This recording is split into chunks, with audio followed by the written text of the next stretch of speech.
at Albuquerque, New Mexico at the Stone Age Climbing Gym. My name is Molly Rennie, and I am privileged today to be joined by fellow climber Favia Dubik.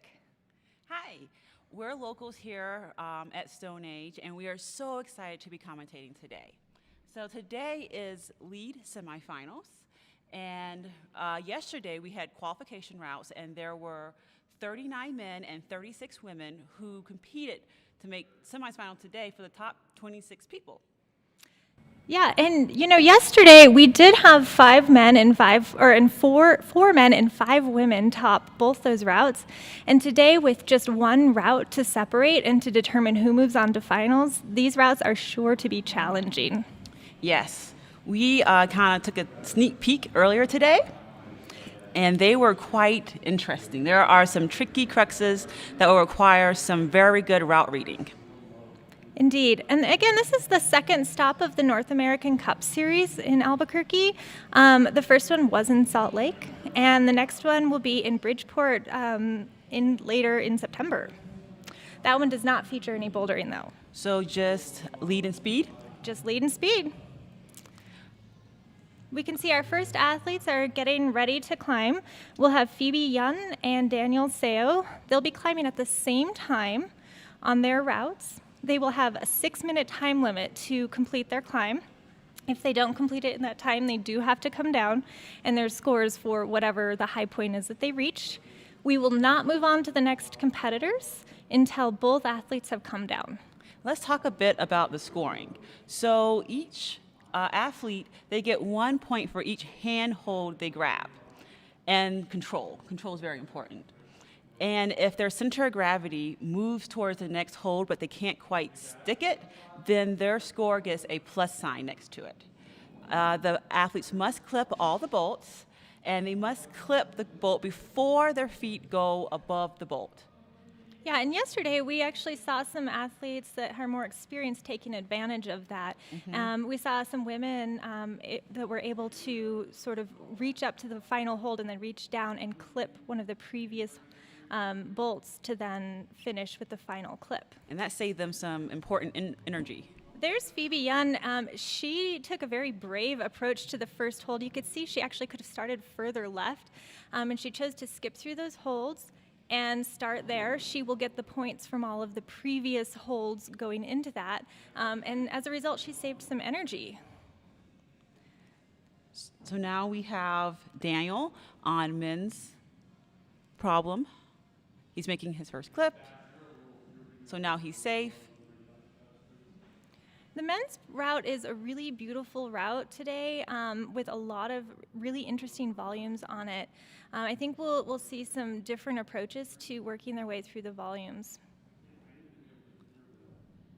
I really love these holds that Phoebe's on. They're really difficult to use. They have dual texture, meaning part of the hold is slippery and part of it has texture on it, and so that creates some challenge sometimes when figuring out what surface is friendly or usable.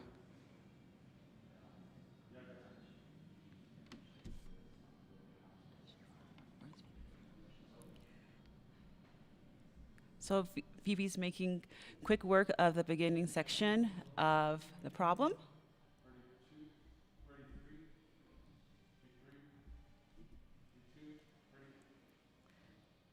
So you can see in the top of the screen there's that little slot that Phoebe will have to move into, and that's going to require some real accuracy. And on the men's climb right now, this is the really beautiful part. I haven't seen anything like this before. This is a question mark that route setters have used, and it really begs the question of what part of the hold is the friendliest, what is going to be the path of least resistance, and it's just a really cool feature to see. So Daniel is navigating towards the top of the question mark into eventually the bottom of the dual textured volume, the yellow. And the bottom part of that hold will be good, but everything on the top part, the brighter yellow, will actually be very slippery and not usable, certainly not for your hands.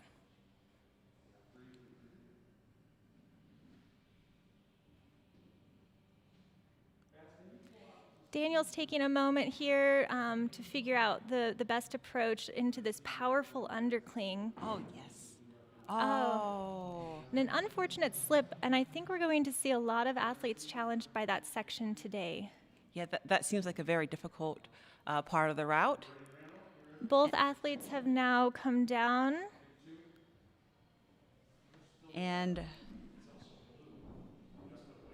our next two coming up should be Isis and Mason. And we have to brag a little on Isis because Isis is a local climber here. I've been watching Isis climb since she was a little girl, and now she's all grown up and coming out to compete with the open adults. Isis is one of the most cheerful, motivated, and happy outdoor and indoor climbers, and I'm really excited to see how she does today. I know she was not happy with her performance yesterday, so hopefully today she feels a little better. She is actually the national champion for bouldering in 2021 in youth. So I know she really loves bouldering, and she's been on Team Mojo for 12 years. For the men today, we will see Mason Hamilton, who snagged that second to last spot in the semifinals today. And I'm excited to see how he navigates the question mark. I'm not exactly sure what the intended beta is through there. It's the biggest question of the day. Oh.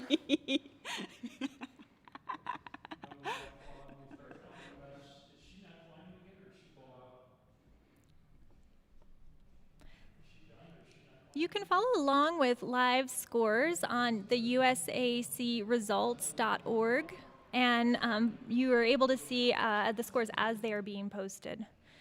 And there's Mason starting his climb.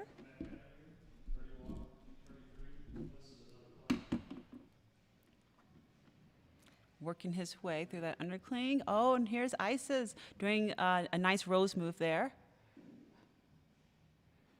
You can see all athletes are wearing masks. That's part of the COVID-safe protocols today, and they've gotten pretty accustomed to climbing and trying hard in the masks.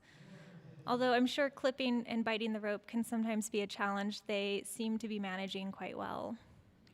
Isis seemed to struggle there a bit to find the best clipping stance.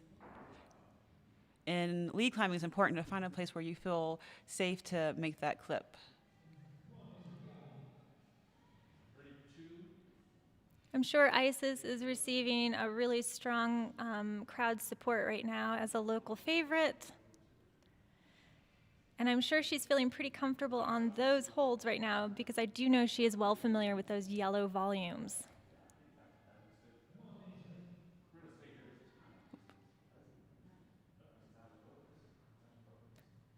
She's moving quite quickly through this part. That left hand press is such a great move that the climbers have read, both climbers have read really well, but that left hand press is almost an opportunity for rest because you can lock out your elbow and shoulder as you make the move. Here's Mason as he closes in on the question mark. And you can see from the question mark that there's some small spots to hang on to where the volumes connect together, but they're not all very good. Oh, and I'm excited to see Isis through this section. This is what we were talking about earlier with the upside down potential for climbing. The route setters have set it so that climbers will hopefully go feet first through that top level volume.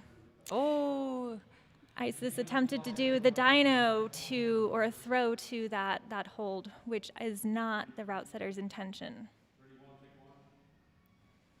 now he's on the question mark. This is a really nice rest stance for Mason before he navigates. He really is trying to get a good look at the best holds and the best spots of these volumes before he moves into it. Because once he's in it, he's going to have to keep moving.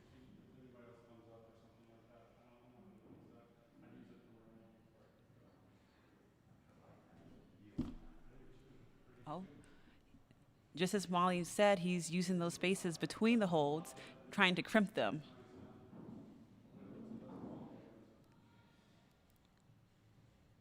It's a big commitment to move into this question mark because you do have to choose your path, and then it's pretty hard to change the way in which you are approaching the question mark once you've started moving.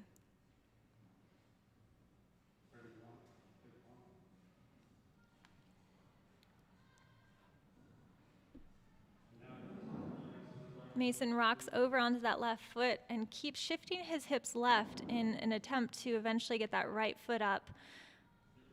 And he abandons that idea and brings the left foot up instead, which I think is a smart move. He's now laying back, which gives him an opportunity to suss out the next section. And the next section is where we saw Daniel struggle as he pushed up into that yellow volume. Oh, and we have Alex Johnson now on women's. Alex Johnson is our tallest female climber, I believe, at 5'9". Yes. And she's also, I believe, our oldest competitor today. Very seasoned, has a lot of competitive experience, took some time off to experience the outdoor climbing scene for a while, and has made her way back into the comp world in the last couple of years. I know she's a personal favorite for a lot of fans because she's been around for so long as a competitor, and I'm excited to see how she does. Oh, fall from Mason. Yeah, we could probably talk for a whole hour about all of Alex Johnson's all of her achievements. She's been two-time world bouldering champ. She recently climbed the Swarm V14. I know that was a big, long dream of hers. She's doing pretty well on this route so far. And you know, Alex really is double the age of some of the competitors out here today. And I can relate. I know in my competitive times, I've often been the oldest competitor and old enough to maybe be the mother of some of them. So I personally really appreciate seeing Alex out here today. And she's just trying to decide here if she wants to go right hand into that pocket and undercling, and how to best get into that, because that's a really powerful pull into that undercling if that's the way she does it. And the undercling is really horrible. Only a very small part of the finger pad can fit in the undercling. So it seems she chose to skip it. Yeah, that pinch was a good idea. And she was able to use her height to her advantage through that section as well. And at this section to make two clips at once.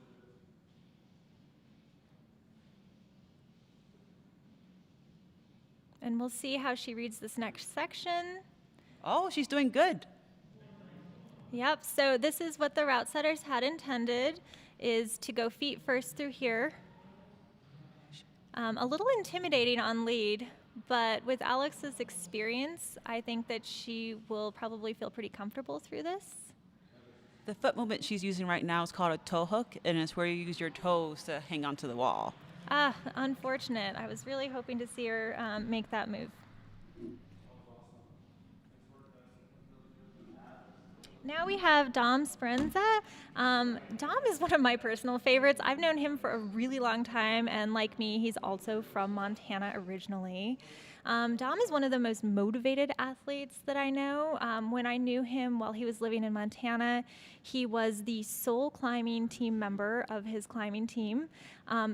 The team then grew a little bit and I believe operated out of his garage. Oh, wow. Yeah, and so his motivation has just been purely for the love of climbing. At age 26, he is a little bit older, but he's still climbing and competing really strongly. He was telling me that his goal this year is to climb one double-digit boulder problem per week for 52 weeks. And I know his birthday is coming up in the next couple of weeks. So he's quite strong because he's achieved that goal so far. And double-digit problems, that is a very high level of climbing. Yeah, V10 or higher for bouldering. Only a small percentage of people can achieve that, so doing one a week is super impressive. And so is his method now of going through. Oh, the question mark is taking everyone out. It's really challenging. And, you know, unlike our last competitor, Mason, Dom did not take a lot of time to suss out his plan, which I was curious. I wondered if he would just move through it without overthinking. But it appears that he did not have the right path in mind. And we will see Dom later this week in bouldering. And hopefully we'll get to commentate on him in the semifinals as well. And happy early birthday, Dom. Now we're back to the women's. This is Alexa share. It seems like most of the women are electing to start not at the very first holes on the route, but on around hold 6 or 7. Yeah, and that's to me, I would be really nervous to just run and jump in when I have an option to have this really safe traverse. But I guess that just shows their confidence and experience that I don't think I possess. Well, run and jumps now are pretty much basic climbing skills That's true. in the competition world. So Yeah, so much has changed in the last 10 years or so of competition, where dynamic movement was really reserved for bouldering. Now it's seen really prevalent as well in sport climbing. And, you know, most people that are sport climbing are not just exclusively sport climbing or lead climbing anymore, but they are also bouldering and speed climbing. we have Caden Reedy on men's problem now. And I wanted to talk a moment about that right hand he just left behind. That thing looks so brutal. It's like a little peanut that you have to thunder cling and push off of. And that can really wear out your thumb because it's not something that We you hardly really ever. train. Yeah. Yeah. We How hardly- strong are your thumbs, Fabia? You know, in middle school, I used to win thumb wars, so maybe Oh. they're stronger than I would think. Alexa is doing very well here so far, pressing out. You know, it was interesting on that hold. She was electing to just use her middle and ring finger earlier instead of the 3 that she now has. And I wonder if she felt stronger in that position or if she's protecting one of her fingers. It's hard to say as she pulled through that move. It seems like she found a very smart rest position here before going to that very tricky undercling.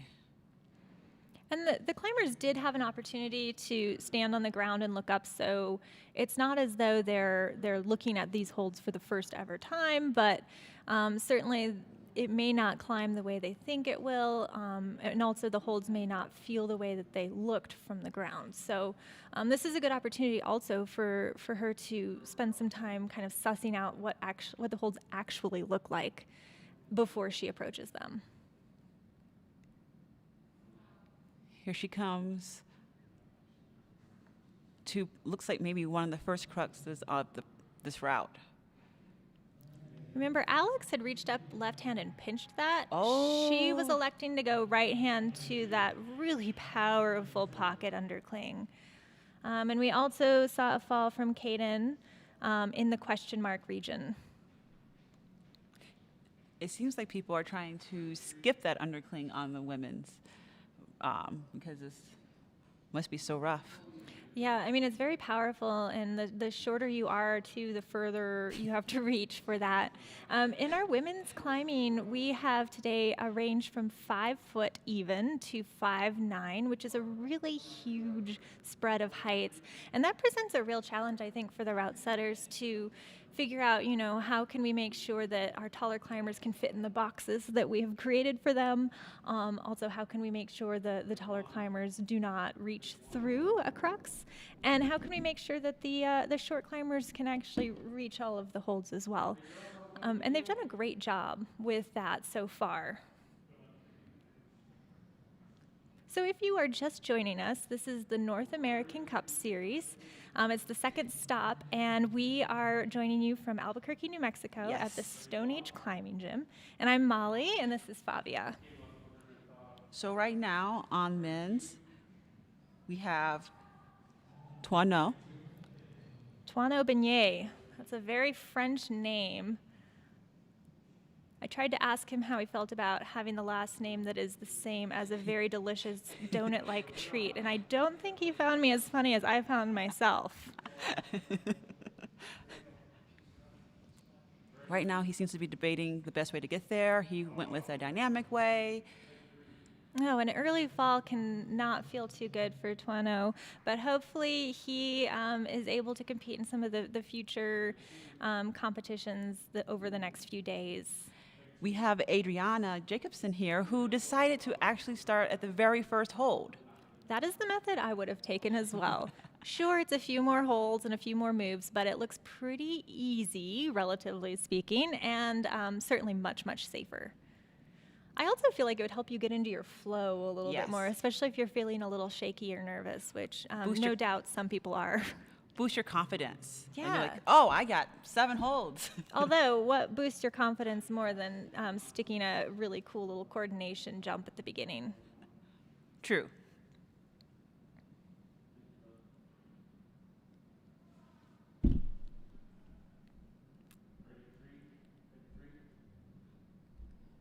Adriana moving pretty smoothly here.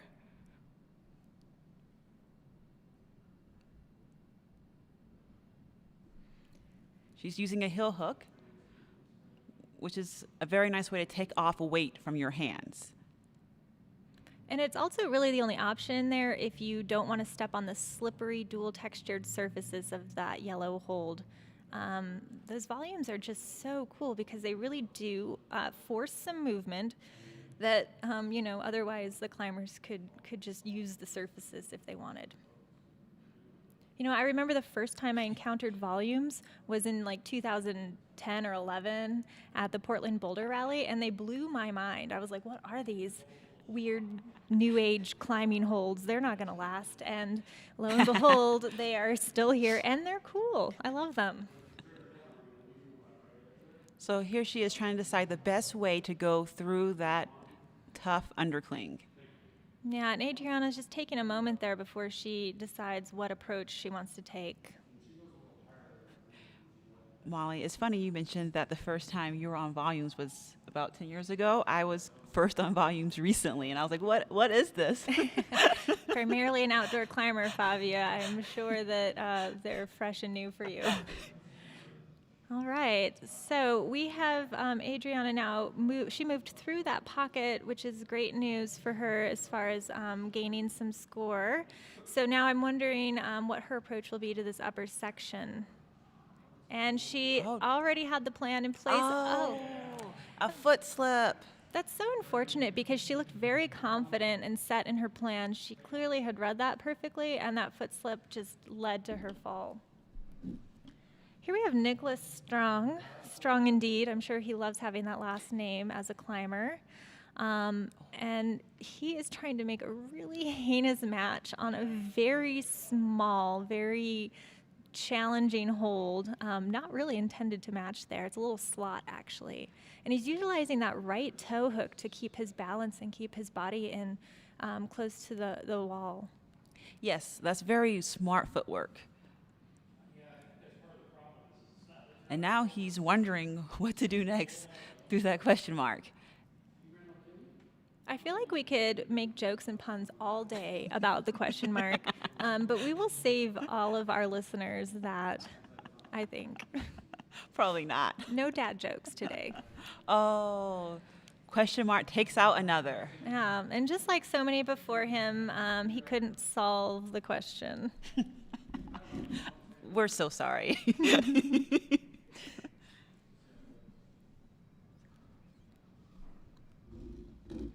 So the current standings are Daniel is in first, making it to the 16th handhold and making positive movement up towards the 17th. So that gives him the score of 16 plus. Mason Hamilton at 15 plus. And then you saw Nicholas Strong just now was given a score of 13, as was Dom and Caden also. So if you've reached the bottom of that question mark, it is a 13 point. And if you move up higher, it's going to accumulate higher pointage. So coming up on the women's, we'll have Ava. And next on the men will be Silas. And right now, currently, for women, Alex Johnson is leading, followed by Isis Rothfork. And Ava decided to go with the very first hold. She did. That was, again, I think a very prudent move, especially if you're feeling like you want to ensure the first clip. Doing dynamic movement can be a little bit more risky than doing this more static traverse into this pocket hold. And Ava is 15 years old and actually also one of our taller climbers. She's 5'8" with a +2 wingspan. So that means she, fingertip to fingertip, is 5 tons. So she should have some solid reaches today. Oh, and suffering a similar fate as I believe that was Caden earlier, with a slip off of that yellow pancake type hold. Ava comes to us from Portland, Oregon. And she is, again, only 15 years old, but she has been climbing her whole life. So she is very seasoned despite her young age.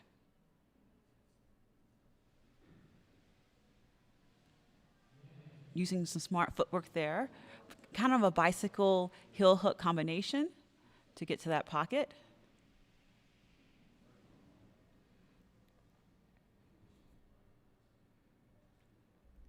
One of her favorite climbers is also one of my favorite climbers, Akio Noguchi, who got bronze this year in the Olympics. Yeah, I was really actually sad to see that Akio retired this year. Yes. I think she had some more years left in her, especially to be a role model to some of these younger climbers. Choosing the same method, not the same method as Alex Johnson, her own method where she's crimping that top, and that is not a very good hold. So that just speaks to her left-hand crimp strength. And she managed to use the undercling as well. Let's see what beta she decides to use for this feet first portion of the route.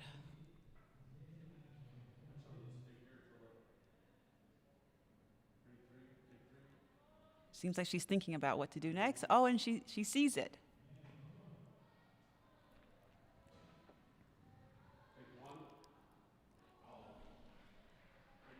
Now on men's, we have Caden Abshir.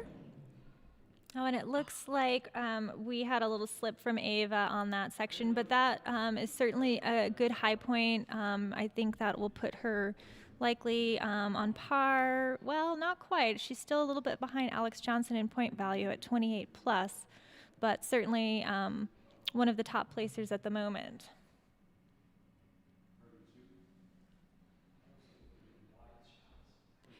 Caden making it through, evidently now the first crux.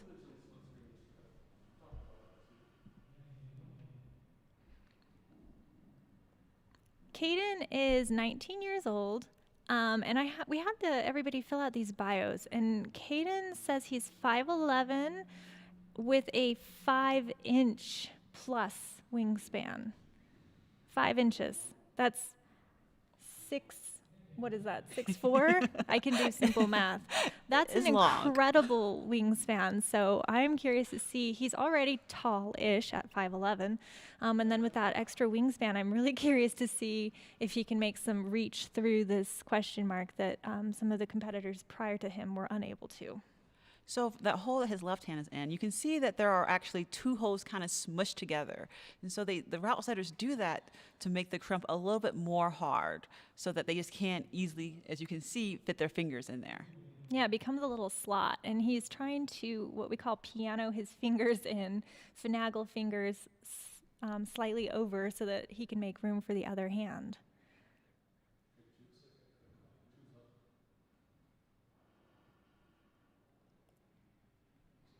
This question mark is really interesting. I'm curious to see if our later climbers can figure it out. And we are going in reverse order. So in theory, the later climbers will be the climbers that are maybe a little stronger, not necessarily because, as we all know, everybody has good and bad days. But we can hope that as the climbers continue on, we may see higher points on that climb. So on women's, we have Laurel Falk. Again, taking that safe route. I watched Laurel climb yesterday, and she climbed so calculated and kind of slowly, but very thoughtfully. She was really a beautiful climber to watch, so I'm kind of excited to see her, especially in these middle sections that we've seen earlier, to see how she navigates that. Oh, here she's using a beautiful knee bar. That's where you have your upper thigh and your foot create a bar between two holds, and it takes a ton of weight off your arms. And that again speaks to experience, being able to see those knee bars. And is she clipping off that knee bar? She's clipping off the knee bar.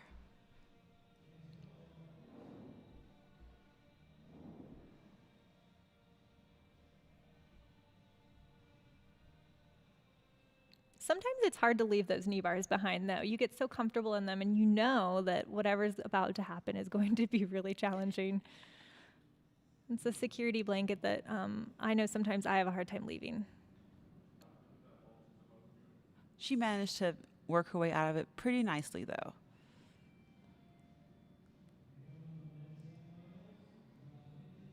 You know, hip mobility and hip flexibility has become so important in climbers in the last few years. I mean, look at her footwork. Yeah, that's incredible. I mean, I'm so, it was like she was listening to me and was like, let me show you my mobility. She had, twisted her left foot in while she had her heel up so high, and that was just incredible hip flexibility. She's grateful for that left hand and all the bubble texture on that as she was pushing up, because texture has been sort of minimal on this climb thus far. So you can see that when she pulls the rope, she sort of put the rope in her mouth, and that helps her take off some of the weight to make the clip. But it makes it very difficult wearing a mask to do that, to put the rope in your mouth. Mm-hmm. I've noticed yesterday when I was watching some of the climbers climb that they would pull up to clip, put it in their mouth, and then have to adjust their masks too. So it's like one extra movement for the climbers. But they're all at the same disadvantage, so at least it's a level playing field. And I appreciate that USA Climbing is taking COVID safety and precautions so seriously. She made quick work of that undercling. She really did. It was like she climbs slowly when it's not too hard, and then when it matters, she does move very quickly. A slightly different start to this. We'll see where she goes with that heel hook. Wow, that was strong. Incredible power. That undercling move was no joke, and I would be impressed to see that again from very many other climbers today. So she did not do the intended beta, but she did an incredibly powerful undercling into that. Now on men's, we have Nathan Monty, and he is past crux number 1.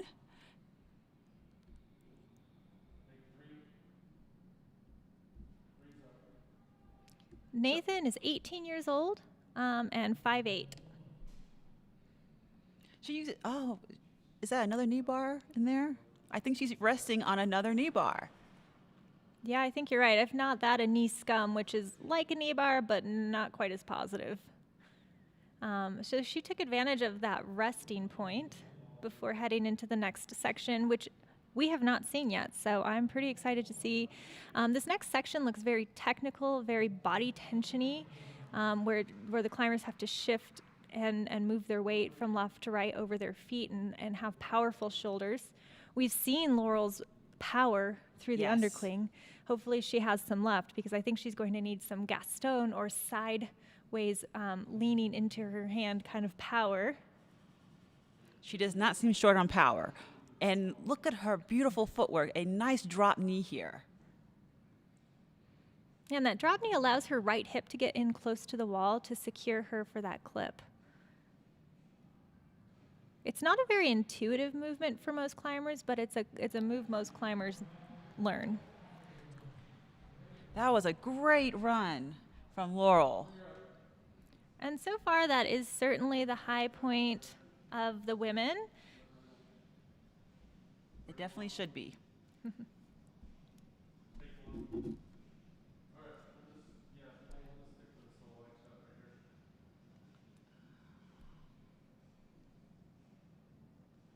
So the COVID-19 virus has really kind of derailed some stuff and has shifted timing around. So this year's national championships for the United States is tentatively planned for November 3rd through the 9th. In my experience, it's always been, in February. Right. So it's a new time of year, and it's sort of shifted people's training plans around. and how they go about qualifying, certainly than what's typical. And also, obviously, Tokyo Olympics was shifted, and that just finished up. And I think it was a very popular event, the combined event for Olympic climbers. And I think that we're going to see climbing really launch into the public eye. Yeah, a combined event is where you have speed, lead, and bouldering, and that was the format in the Olympics this year. But in Paris 2024, in those Olympics, speed will actually be separate from bouldering and lead, which I know a lot of the athletes will be happy about. Yeah, speed is definitely a different beast that requires a completely different skill set. Although it's been interesting to watch people learn how to do all three disciplines well. I definitely enjoyed watching the Olympics and watching our best boulders and lead climbers go on the sport routes. Here we have Owen Whaley as he navigates through the little peanut into the first clip.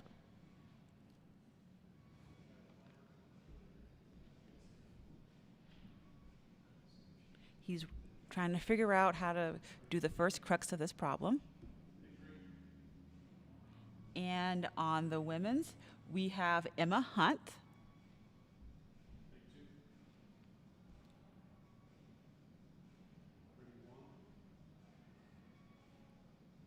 She's moving much faster through this portion of the problem.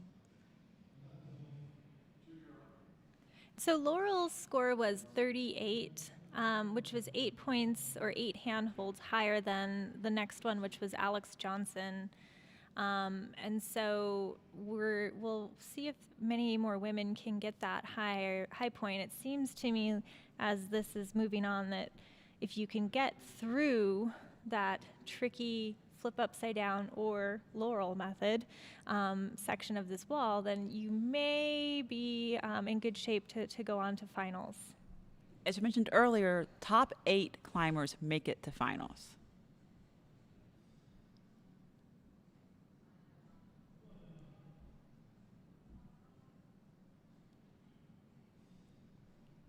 Here she goes into the undercling. Seems to be no problem for Emma. Emma looks very confident. Yeah, she's climbing quickly and precisely and accurately. Very impressive. And she read the foot first beta. Although she's using that heel hook, we saw toes earlier there, toe hooking over that. As the climber shifts out, that heel is going to slide backwards. So she's relying, she relied on that other toe for a moment to secure her. I have not quite seen this before. This is fantastic. She's resting with a double heel hook hang. There's got to be part of her that's giggling just a little bit at the position she is currently in, although a decent rest for sure. And this is great for her. This is really good news to make it to this section. Most climbers have struggled here. Nice. Really good power moving into that hold. Oh. One of my favorite things about climbing is seeing how everyone does something differently, and you can tell what their preferred movement is. So she clearly loved heel hooks, whereas some of the other competitors probably preferred toe hooks. On the men's problem, we have Palmer Larson. Palmer is one of our more seasoned, experienced climbers. If you've been watching the climbing world for very long, you will have noticed he's been around. He made that first crux look easy. Easy peasy.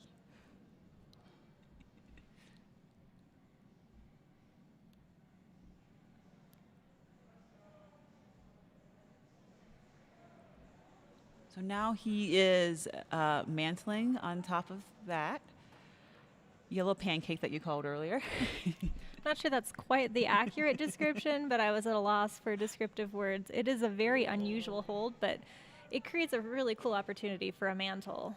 It was well used by the setters.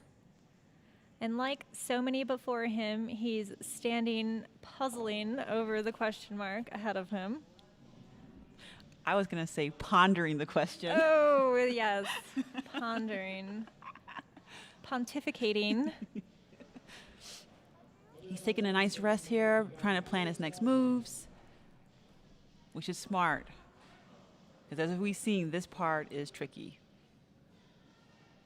You know, and as climbing moves more and more into the forefront of the public eye and becoming more prevalent by just regular community members, I think the route setters are working toward making more aesthetic routes for the viewers. We've seen some really beautiful sets with some interesting configurations, and this question mark is a testament to that creativity and artistic ability. And you mentioned mobility and flexibility earlier. Palmer showed some incredible flexibility earlier, nearly during the splits there while he was resting. Here he goes. And he presses left hand into the top of that question mark, which bodes well for his next movement as he pulls into the undercling.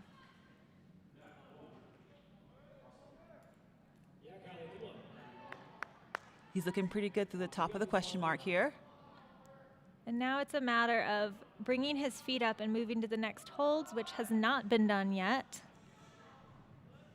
Are we at a high point now? I believe we are. I'm excited to see the rest of this route now. Yeah. And you can see some of these holds up here have been blocked intentionally by the route setters so that they can only use part of it. And that's just to force the movement. It would be very difficult to match that. And that's exactly what the setters intended, was that he go to it with his left hand. I believe Palmer read that correctly. It was just a really powerful move that required a lot of shoulder strength and power that he did not quite execute today. Here's Kylie Salaji. Yes, and she's coming on to the first crux of the problem here. Curious to see if she will use or skip that undercling.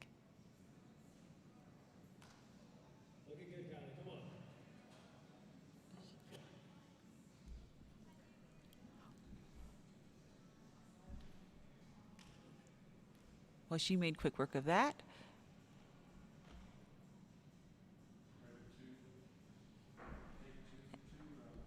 Kylie is 17 years old. She's one of our more average height climbers at 5'4", although she does have a +4 wingspan. That makes her reach 5'8". That's pretty good. Yeah. She's from Colorado, and she's been climbing for about 5 years now. So not as experienced as some of our other climbers, and perhaps that shows that she was eyeing up the opportunity to throw to that hold as opposed to seeing the flip upside down beta.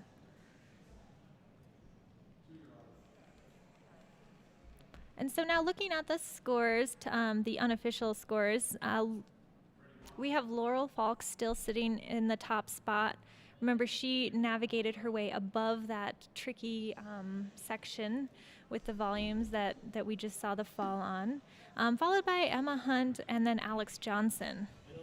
For men, we just saw our high point from Palmer Larson, which gives him 18 plus points because he was making positive momentum, remember, over to the right to that other crimp, followed by Daniel Seo, who had managed to make his way towards the top of that question mark.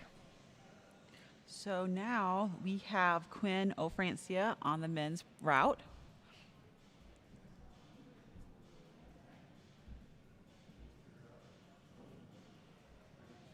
He's eyeing up the yellow pancake hold.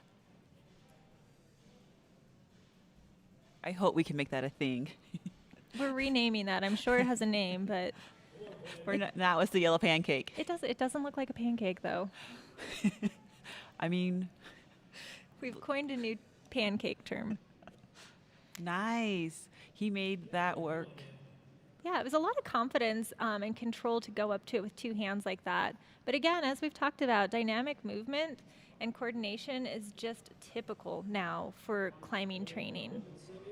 He's wearing the Vertical World classic tank top that you see for team members from Vertical World in Seattle, so we can assume he's a team member there. And that's such a great perspective to see his fingers sink into that slot. I am so impressed that these men are able to match into that slot. Yes. I'm sure they're hating that. He made that match look easy. Yeah, it was almost as though he decided that he was going to pretend like it wasn't happening and just make his fingers move there. So now we have Ella McRitchie on women's, and she is going to go with the jump start, it seems. And to have a belayer, you have to really be prepared for their jump, to keep the rope out of the climber's way, but also to keep up with them as they're making the run jump move. These belayers are highly trained by USA Climbing. You can't just sign up and be a belayer. You have to be trained to do this. And they have really specific methods for belaying to keep the climbers safe, but to also stay out of their way. Yes. No one likes to be short roped. No, in fact, that could be dangerous or could end somebody's climb prematurely. Yes. And I guess to be short roped, we should explain is when when your belayer pulls on the rope or does not give you enough slack as you're trying to clip or make a dynamic move. And that can stop your forward motion.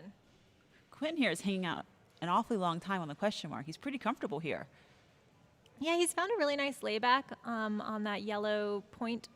And I think he's considering his options here. He sees that there's going to be an undercling coming up. Again, the top of that next yellow hold is all slippery texture. There's no usable surface there. And so he has to know not only after he goes into the undercling, but how is he going to move from there. Utilizing with his feet that spot he had just been laying back on.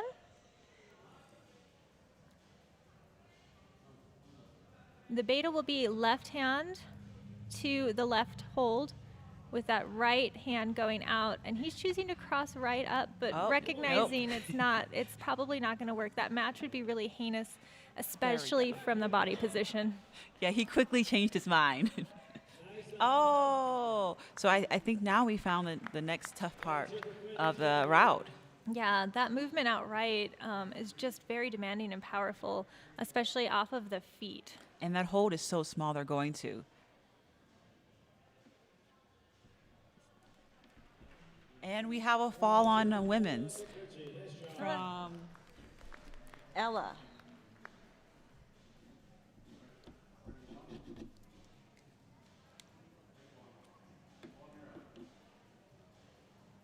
So the setters have come in from a ranking, or I guess a training system that USA Climbing has. USA Climbing goes through a variety of levels of setters, and when you achieve certain levels, you can set at certain competitions, so regionals for youth or local for youth, all the way up to these higher level competitions like North American Cup Series competitions. And so these are highly decorated setters that have come in. They're not locals. They do work with the local setters at Stone Age Climbing Gym, which is a really cool opportunity for the local setters to learn from the experienced setters of the USA Climbing team. And you can see we don't have a ton of spectators in. We do have a limited number of spectators in due to COVID safety. But I expect that we'll see more in for finals later this afternoon. So here we have Leo Costanza. Yes, the younger brother of Melina Costanza, who we will see in a little bit. We actually have two sets of siblings competing today in semifinals, which is pretty cool. I think climbing runs in families. Reading through athletes' bios, several of the people had said they got their start climbing because their parents climbed. So we're seeing second generation hardcore climbers coming through now. And I think that contributes to why we're seeing so many young, strong climbers these days. They've been climbing before they could even walk. I mean, my children climbed with me in my belly before they were even in the world. So we have Morgan Taji here, climbing pretty fast. And Leo has made the mantle on the pancake. The footwork on this problem is just one of my favorites. That toe hook to keep the balance and your hips in towards the wall, it's just one of my favorites. It's so fun.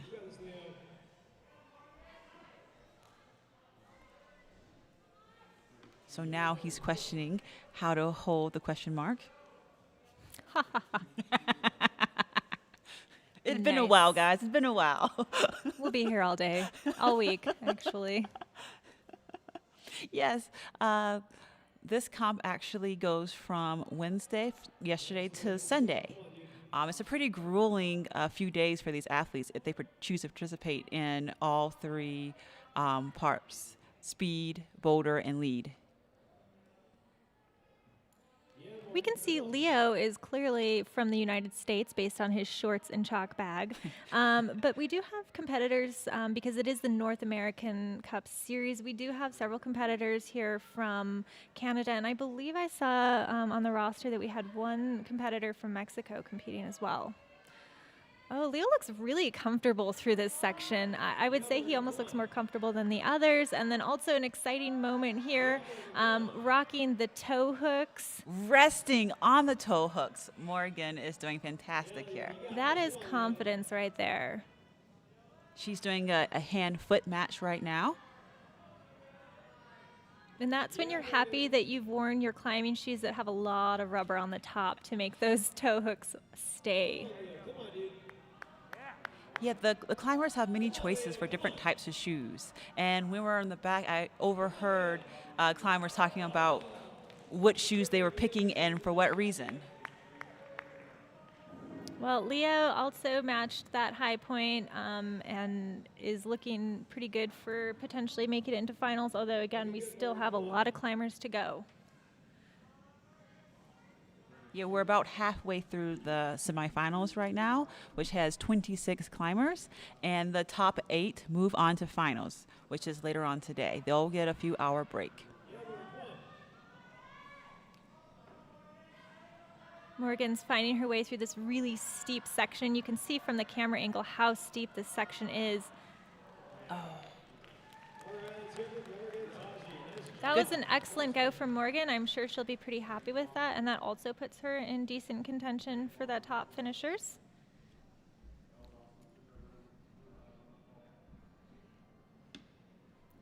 An update on scores right now. We have Quinn Ofrancia, Palmer Larson, Leo Costanza, all at the same high point of 18 plus, and then Daniel Seo at 16 plus. And that's for the men. For the women, Laurel Falk still holds the high point.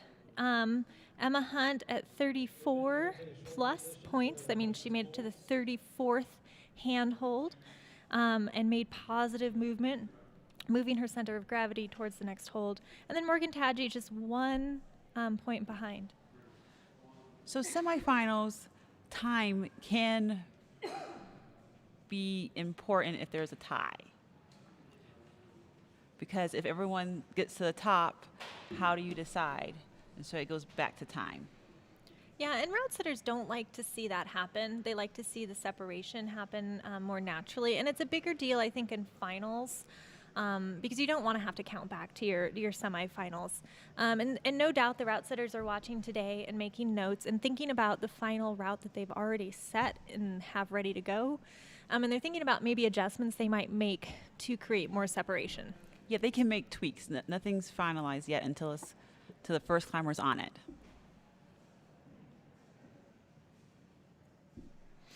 And because we are halfway through, the USA Climbing team is working to brush the holds and get everything kind of refreshed again.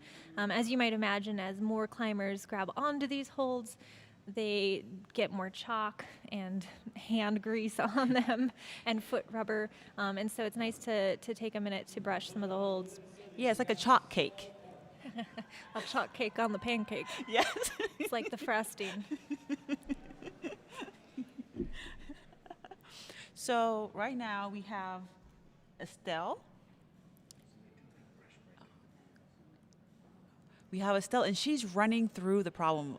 So that's very smart. She's trying to go mentally, like, how is she going to do it before she actually gets on the wall? So she's prepared. And here she is starting at the very first hold and choosing not to do the run and jump start.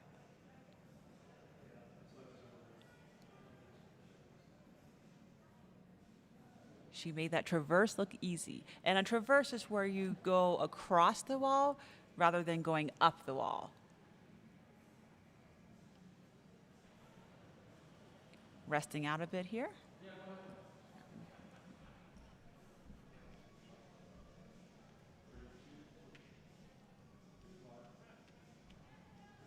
That cross move there takes a lot of shoulder power.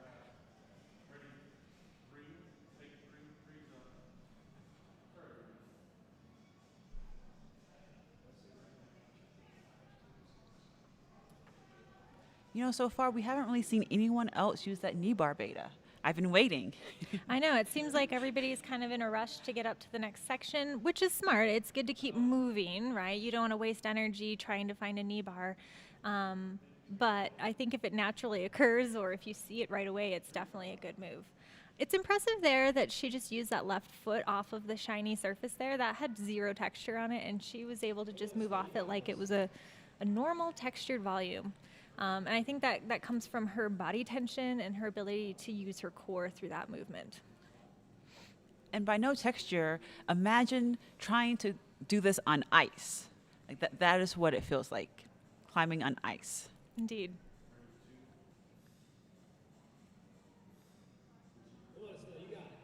She's using her bicep power on that undercling.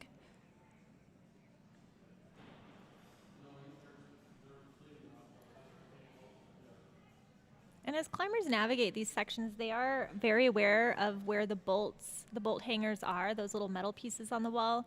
They cannot use those in any capacity. Otherwise, they will be called down. So sometimes the awareness of also what's on the wall that they can't use is important. Yes, and they also just can't touch it. So even if they don't weight it, they also can't touch it. Making really, that Wow. just looks so easy. Yeah. I almost didn't notice she was in that section because it looked so easy. And now she's resting on that sloper, which I think is pretty impressive because, you know, other people have rested there with a heel up on top, and she's just resting as though it's a jug. And based on some of the other climbers on it earlier, it is not a jug.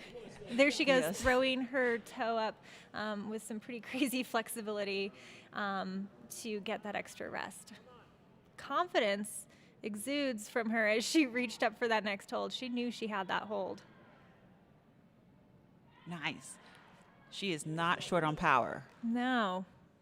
Or confidence. She looks like she feels very comfortable in these holds. Oh, she saved it. Nice save by Estelle. She's making that clip.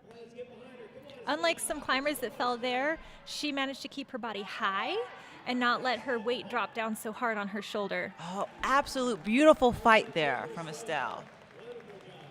A new high point. Yes, and that shouldery section was just really incredible to watch, and her fight and determination through it.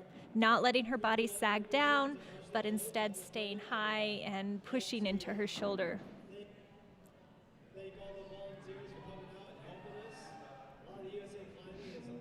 So as you can see, there's people brushing the holds. You can even see the white dust going into the air. It's how much chalk has collected from having the first half of the climbers on that question mark and resting there.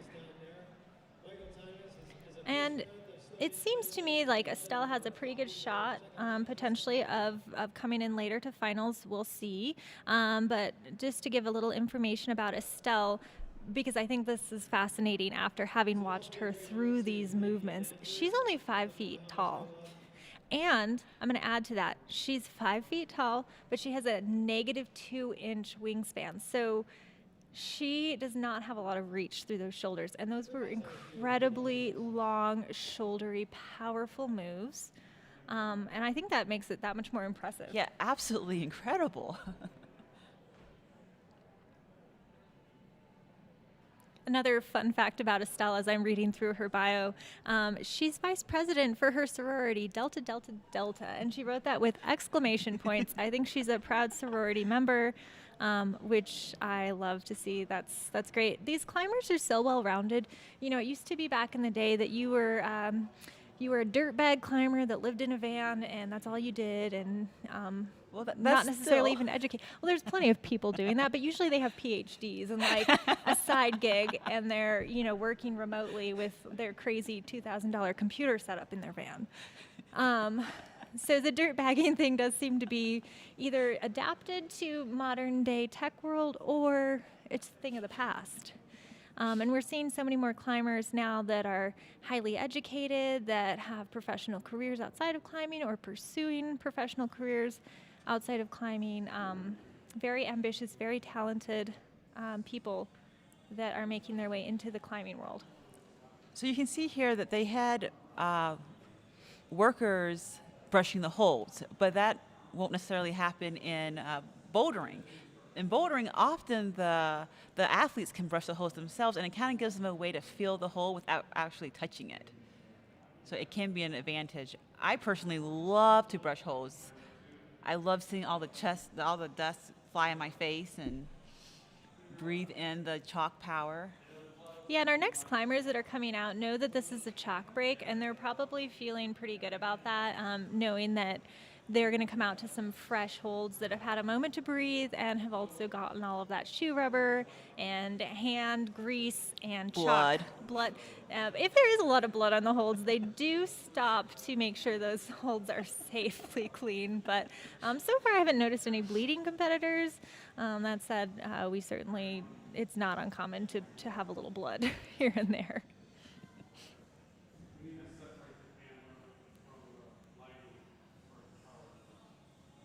Coming up in a little bit, we have some very seasoned, experienced climbers. On the women's side, we have Madaire, who, while she's not incredibly old, she's been around for a long time. She's been competing for a long time. She's been kind of at the top of her game for a while, and I think that she's going to look really, really solid on this sport route today. I think we're also going to enjoy watching Allison Vest Yes, today. that's what I was going to say. She just climbed 514 up with Alex Johnson, and she just flashed a V10. Yeah, she's impressive. And, she is a Canadian citizen, but she's been training at the U.S. Training Center. She's Kyra Condi's roommate. Yes. So she lives and breathes climbing and training, and I think it's really showing. She's just strong right now, and I think she's getting stronger. One of the most impressive things I ever saw was when she was hangboarding with a refrigerator on her harness. So she had a dorm fridge or like a real fridge? A dorm fridge. But Wow. Still, I was like, Yeah. girl power. If you don't follow her on Instagram, Allison Fest, you definitely should. She's incredibly entertaining. She's always finding those challenges Yes. on Instagram and reenacting them, and they're hilarious. And in one of the top spots, we actually have one of our local climbers, Katie Bone, and we actually go to the same ninja gym. Yeah, Katie's also a ninja warrior, as is Fabia and myself, Yes, I guess, we back all in the are. day. So I think we've seen Katie's power really increase since she Yes. started doing ninja warrior, and we're seeing more crossover and more cross training. One of the questions that we've had in the past is, why are climbers getting so strong? And it seems that it's in part because everybody around them is stronger, and so it's pushing the envelope a little bit, but also the training. Yes. We have such a more scientific approach. It used to be, how few calories can you eat?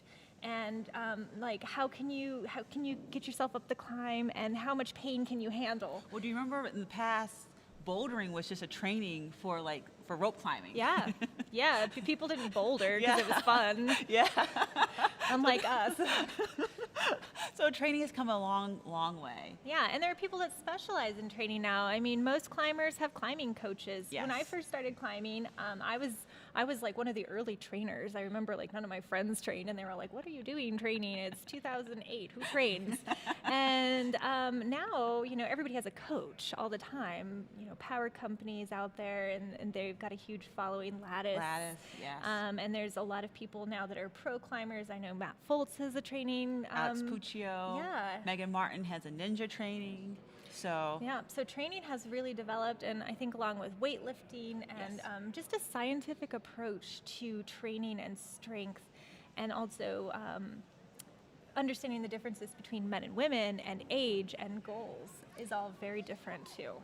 Yeah, Lattice has been really doing a lot of research in menstrual cycles and women and when you should be training with that. So there's a lot more in the future, I think, where we can get better at training.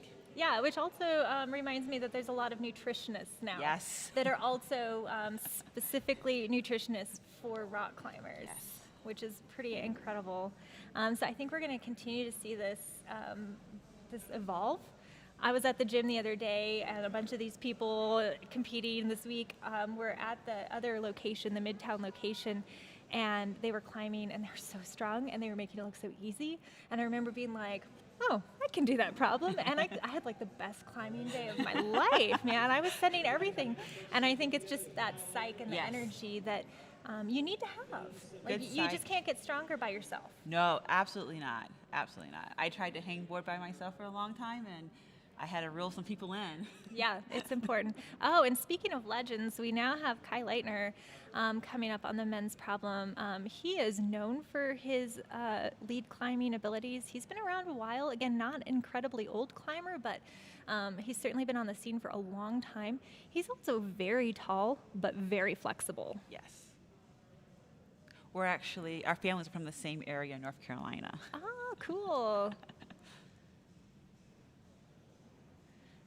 Kai is one of the nicest and humblest climbers I've ever met. And I think he's such a great role model, especially for these Yes. up-and-coming young climbers. And I'm just so happy to see that he's out there doing it and getting stronger and working hard and doing it. And he's also incredibly ambitious professionally. He's been working so hard to start some nonprofits and to bring climbing to a variety of communities that otherwise wouldn't have access. Yeah. He started climbing for change. That's what it was. Yes. I couldn't recall the name of his foundation. So climbing strong while helping the world, just absolutely incredible. Yeah. Again, it's a different generation, and I love to see it. You can see his height here. Seems to not be helping out on this pancake. He's having a little bit of a challenging time getting up over his foot as he's making this mantle, but he is known for his flexibility, as most tall climbers have to learn how to be flexible in order to have successes. And there he goes. He makes his way through. Figured it out. He shakes that right hand a little bit because he has just been pulling like crazy on that right crimp, which can't feel good. And now he's going to use it again on a worse hold.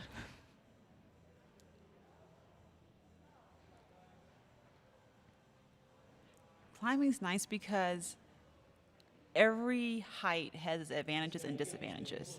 So as you saw there, he had a disadvantage of being tall, but I'm sure at some point in the route there will be an advantage for his height. Yeah, like up in that next section above the question mark, that iron cross move. I'm not sure if that's quite what I want to call Yes. it, but it's definitely maybe going to be in his favor to have that extra long reach and height through that section. So I'm hoping he gets there so we can see if our theory is in fact correct. He's already using his height right now to make that clip. That's true. And you can see his flexibility here.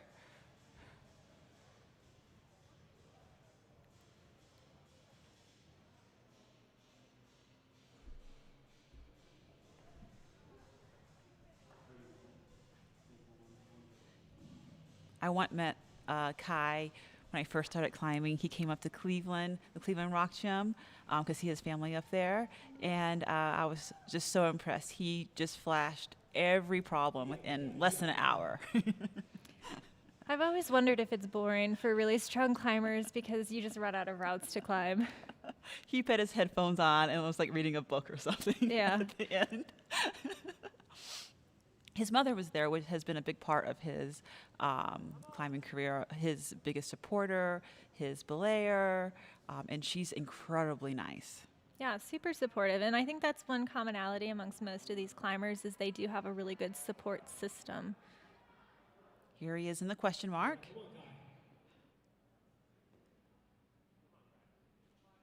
He actually made it look pretty easy there. Yeah, I think he has a lot of power too in those undercling moves with his shoulders being so strong. And it looks like you could throw a knee bar a left Yeah. knee there. But if he were to do that, I suppose he would have hogged that space for his hand. He didn't need it. He didn't need it. So a higher foot, I think, will help him in this movement. Ooh, small. Oh. Look, this is a perfect example of him trying to use his height. It's great. Use what you have. Nice. Wow. And I am sure that the route sitters weren't really hoping to see that, but he's so spread out Yes. now. Look at that body tension. So much That body is tension. so hard. Incredible. And ultimately, he did end up in the same position as the other climbers would have. Oh. Good Good fight. Great job. And that does put him in the top spot right now. That was an excellent go from Kai Leitner, and I think we're all fans of Kai, so we're happy to see that from him as he's breathing hard through his mask.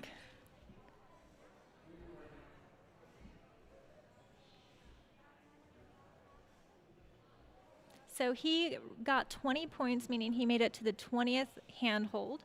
And then he got a plus because he was making positive momentum towards the next hold. Leo, who made the movement toward, and Quinn and Palmer actually, who all made that motion towards that right hand hold, all received 18 points. So Kai is in a good lead right now. But we do have several climbers still to go, and actually our next man up will be Ben Hanna, who is a New Mexico local and one of crowd favorites.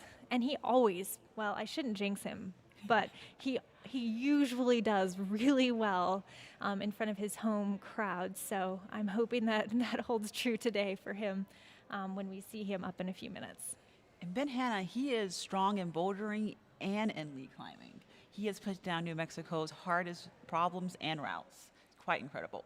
Yeah, and Ben's one of those kids that as he grew up, he just kind of loved to climb so much that he was outside every weekend. He was making videos. He was just climbing everything he could get his hands on. He loves climbing because climbing's fun. He's not so much loving climbing because he likes to compete, but he's an amazing competitor. He is an amazing competitor. And he's been working really hard to improve his climbing, training. He moved to train harder, and I think it's paying off. Right, he moved to Salt Lake City? Yeah, so most of these pro climbers now at least spend good chunks of time in Salt Lake since that's where the U.S. training facility is. And I think that since we've had the onset of the training facility and climbers flocking together there has been dedicated coaching and dedicated sessions to these climbers, nutrition, strength training, and as a result, and psych. And as a result, I think we're going to see the U.S. climbing competitors getting stronger and stronger and becoming a force, which we haven't been as a team so much in the past. So Ben decided to go the dynamic route to the yellow pancake, and he is fantastic at dynos. He's very comfortable with that motion. You know, Ben is also one of the nicest people ever. He always takes the time to say hi to people. My kids love him, and he's always just been nothing but energy and happiness for my kids, and they love him. And I just love that he's going to be a role model to kids like mine. So we have Lily here on the women's problem, and she started at the very first hole, taking the traverse method into this pocket.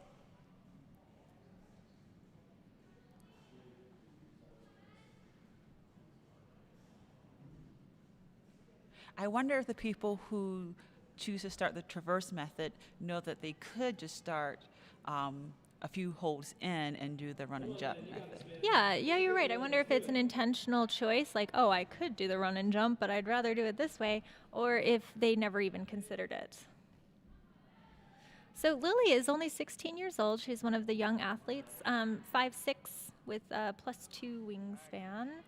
Oh, and we're seeing Ben coming into this undercling. I don't know how neutral we're supposed to be, Fabia, but I'm a little biased here, and I'm really hoping for Ben to do well. I think it's okay. He actually made that undercling move look not nearly as strenuous as some of the competitors before him.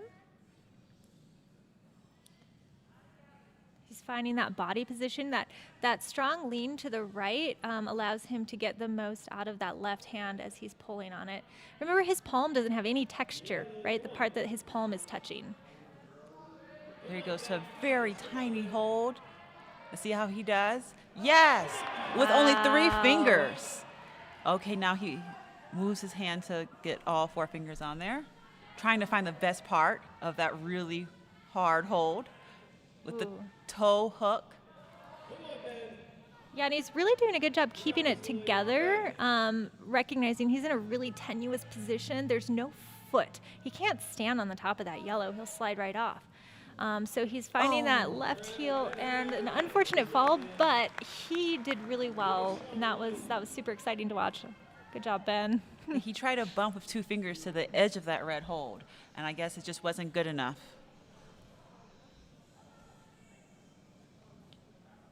So we still have Lily here on the wall, coming up to the foot first portion of the problem. And Lily comes from Las Vegas, Nevada, which has a lot of really incredible outdoor climbing available. And an unfortunate fall. So she does, I'm reading through her bio, I was hoping she climbs outside a lot. And she claims that she lives in some of the best climbing outdoor climbing in the nation, and loves the stress-free environment and climbing with friends. I love to hear that. I think it's awesome that these people are able to climb indoors and compete really strongly, but also recognize the joy of climbing outdoors. She also juggles, and in the competitor area this morning while they're warming up, I saw her warming up by juggling. I can understand that would be so good for developing coordination and even warming up for coordination moves. I'm going to learn to juggle. So, fun fact about me, I was in the Harvard Juggling Club. Wow. For 3 to 4 years. Wow. You could stop that statement even with just, I went to Harvard, but then you can add the juggling thing and it makes it that much cooler. So Favia's a woman of many talents. She's a very accomplished double-digit boulderer, and she's a doctor. She's educated at Harvard, and she's incredibly ambitious. She's working really hard for inclusive climbing and just building her strengths, and she trains harder than anybody I've ever met. And I'll stop gushing now, but I think the world of Favia, and I think we're really lucky to have her commentating today. Thank you, Molly. Yeah, I think training might be more fun than climbing. I thought you might say that, actually. I don't know anybody that loves training. I mean, you were training last night at midnight while I was panicking, I need to get sleep or I'm going to have dark circles for tomorrow. So I am not training this week. Good for you. So up now, we have Paige. It's Paige Bachlischuk, I Yes. think. We got a phonetic spelling for that because it's a bit of a complicated last name, but a pretty cool one. And Paige is also choosing to take this safe start, which, again, I have full respect for. Yes, I think we both would choose this method, even if we knew we could start with the run and jump.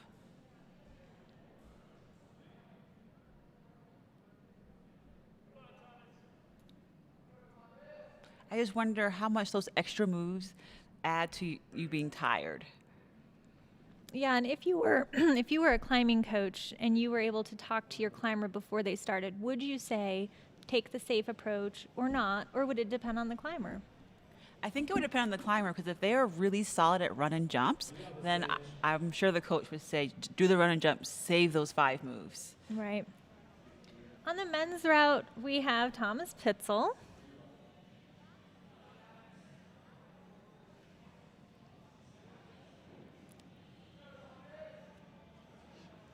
And Paige is climbing very concisely. You can see that she's being very thoughtful about each foot and hand placement, which I think is a good idea for climbers, especially when they're first starting a climb, if they're a little bit nervous, to be very thoughtful about each move. The downside could, of course, be that you could tire yourself out if you're moving slowly. But now that it's gotten a little harder, you do see she's picked up the pace a Yes. touch. So she recognizes, it seems, when it counts to move quickly. Rhythm is very important in climbing, so you need to be able to slow down and speed up depending on what part of the route you're on. Here is Thomas making a double clip there. Well, it looks like he was trying to maybe not match that crimp. And Thomas is 26 years old, so he's one of our competitors that is old enough to drink, unlike I think the majority of our climbers out today. He lives in Virginia Beach and is originally from Atlanta. And he has been climbing a long time, 12 years, but when you do the math, 26 minus 12, there's a lot of kids that are only 16 that have been climbing 12 years. So he didn't start as young as some of these others.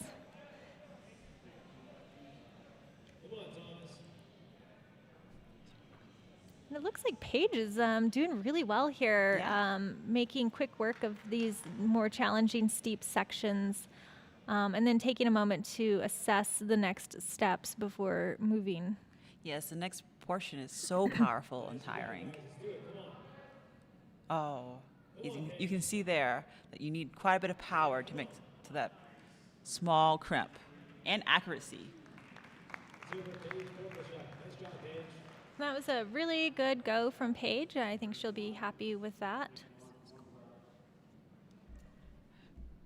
So we have Thomas here on the question mark. On the undercling, now you can see the men are working through this section much faster.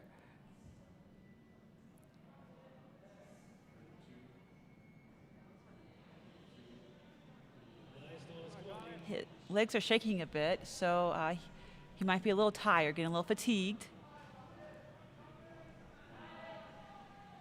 Trying to figure out, a little too short there. His foot slipped right when he was going, and I wonder if he hadn't had that slip, if he would have managed to stick that, because he did look pretty prepared for that. While his leg was shaking, he looked very secure in that movement.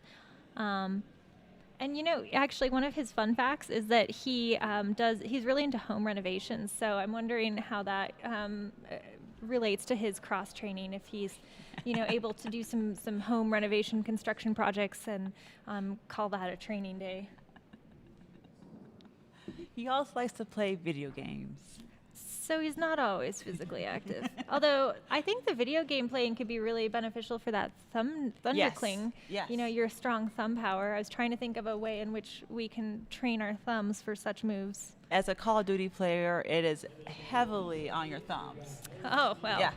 I'm not aware.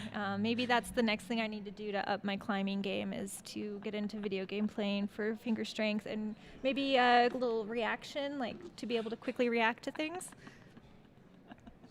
I think that's the next phase. Is that? Climbing coaches will start marketing maybe climbing video games to read sequences and build thumb and finger strength.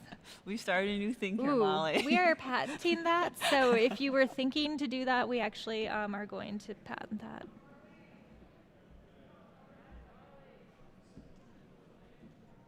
So we have Helen on this route, and she is just planning what she's going to do next. And hopefully exactly what she plans is what she needs to do. Fabia, can you tell us a little bit about that tape on her shoulder, since you are an expert, and maybe tell us why you know so much about that tape? So she is wearing kinesiology tape, which is tape that is made to feel and to move like your skin. It helps provide support, and it creates space. So if your nerves are inflamed, your muscles are inflamed, it creates space for them to heal, for blood to go to them. I do work for a kinesio tape here in Albuquerque. And again, she's a doctor, so she knows what she's talking about. And this is one of my other personal favorite climbers today. This is Charlie Barron. He's also from Montana, which is, again, where I'm from. And I really enjoyed watching Charlie grow up. He's actually been the same size his whole life, I'm pretty sure. When he was like 13, he looked exactly the same. I was gonna say he was born like that. I'm pretty sure he was, because in my entire time of knowing Charlie, which is like pretty youthful for him, he was the same size. And he's always been just the nicest person. He had a great support system in his family as well for climbing, and he's been on the scene very strongly for a while. He actually last time was in Albuquerque. He won the Yankin Yard, which was the bouldering competition, part of the National Cup series. So he's no stranger to successes, and he's been training incredibly hard, with strong aspirations of making climbing professionally his gig. I love here you can see how flexible he is and how strong his legs are. Climbing is a full body workout, so not only do you need strong fingers and strong arms, your legs also do a lot of the work. Particularly in lead climbing, where your arms need to take a break and you have to find a good resting position like he's doing now, so his weight is mostly on his legs. Yeah, and if he's struggling a lot, or if any climber is struggling a lot to make that span with their feet because they aren't flexible and mobile enough, they're not going to be able to get as much out of that. And here is Helen doing the foot first method. She's chalking up, so she must feel pretty comfortable there. Well, Helen's no stranger to balance and to unusual positioning, because she can also ride a unicycle. Although apparently she doesn't know how to ride a bicycle. Even more interesting. Yes. So she's a unique individual with an interesting skill set. So we'll see how that plays out as she continues on through this. She also does aerial performing arts, so she's no stranger to being up high and to making kind of wild, crazy movements.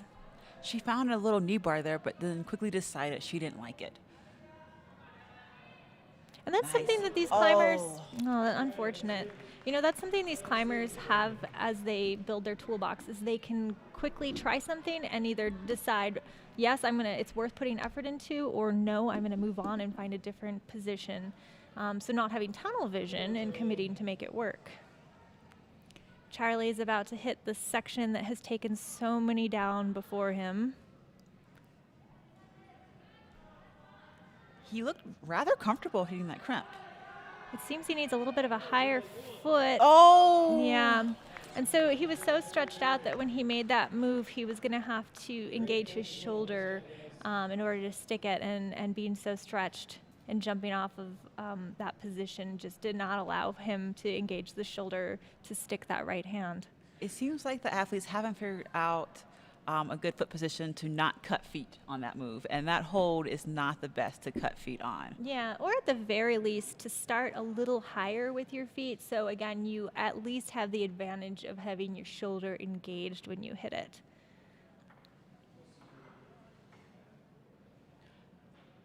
So speaking of unicycles, in my juggling club, that was also part of juggling club. So can you ride a unicycle? I have ridden a unicycle, but I was not good at it.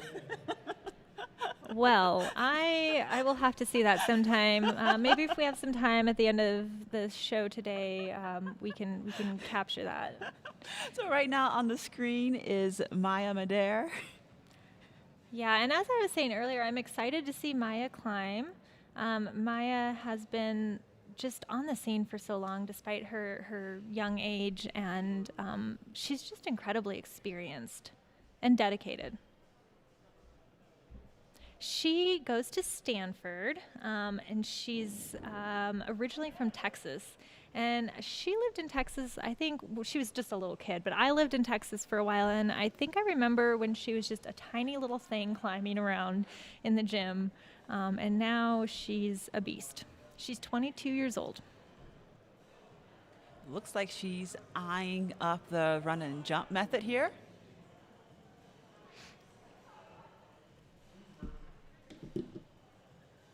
She's asking if she can touch the foothold, it seemed. If that would count as a start. And she makes it. Yeah, asking questions beforehand is a really good idea, because It's good to have clarification on things before you start.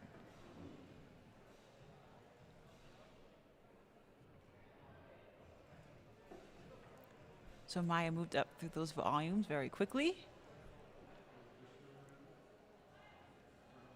And if you follow Maya on Instagram, she had a fall, a rock fall. The rock that she was clipping actually pulled out when she was climbing in Oregon and hit her pretty hard. And so she's been a proponent, more so than ever, I think, of helmet wearing, which I believe she was wearing a helmet. But it was a good reminder for all of us that helmets, especially in outdoor climbing, is pretty important. We don't see helmet wearing indoors, but the safety element of rockfall just, or the concern of rockfall just really isn't there as it is outdoors.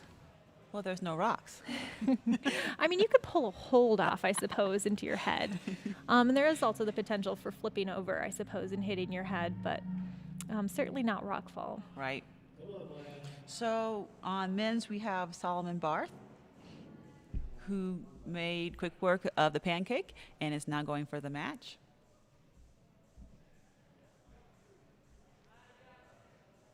Using my favorite move, toe hook.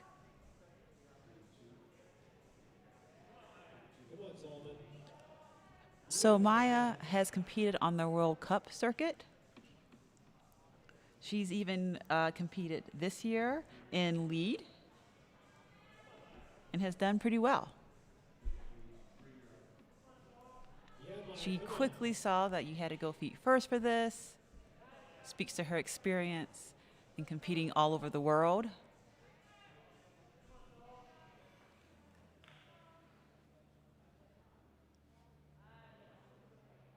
And she's managing to get that rest on that sloper that we've seen from a few other competitors.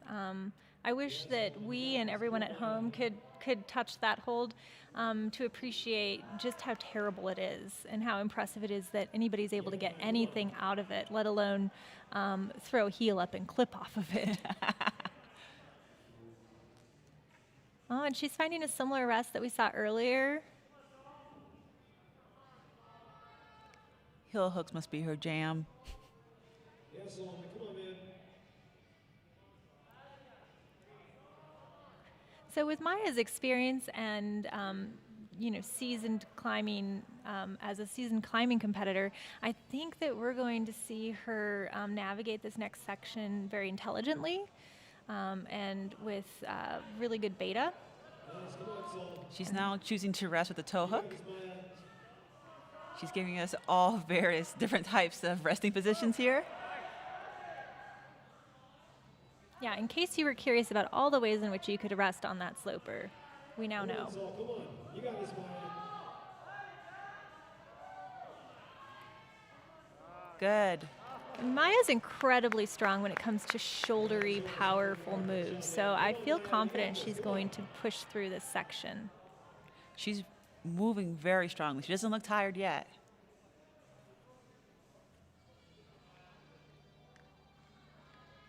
Yeah, Maya, come on. She's looking for that foot and having a little trouble getting around the rope, which can really add challenge to your progress. Ooh. And again, Nice that will be a work. positive, so she'll get a plus sign next to her score because she made that positive movement toward the next hold. Great work by Maya. And that has to be near the top, if not the top spot. Yeah, let's take a look at the updated scores. So she is tied for the top spot with Estelle Park. They both made it to the 38th hold and I remember, Estelle made that exact same motion. She was throwing toward the next hold with Laurel Falk right behind them, one hold down. And Emma Hunt following behind that with the 34th hold. And in men's, we have Kai Leitner and Solomon Barth tied for number 1.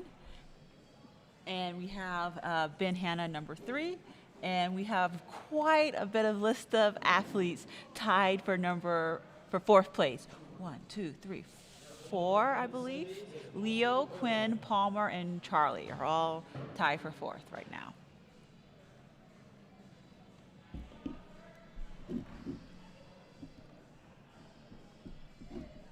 So we have 8 athletes left for the men.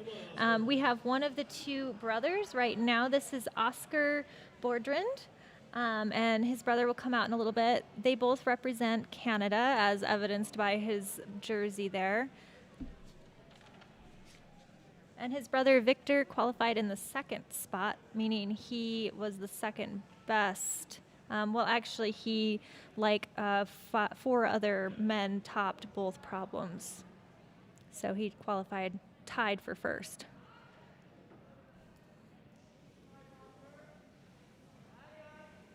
He's climbing pretty fast right now, making it look easy. I wonder if, as an athlete climbing with your sibling, if you feel more supportive or more competitive. Because I'm sure there's a time, I don't know the age difference between these 2, but I'm sure there's a time where, as a youth, you're not competing in the same division, and now as open Ooh, a little slip. competitors, yeah, that was a good recovery. Oh, and a fall from Oscar. Well, with siblings, I would assume that it's a little bit of both. They feel a lot of support, but you always want to be the better sibling. So it probably helps them work to get to the top of the podium. Yeah, healthy competition. So right now we have Adrienne Clark on women's.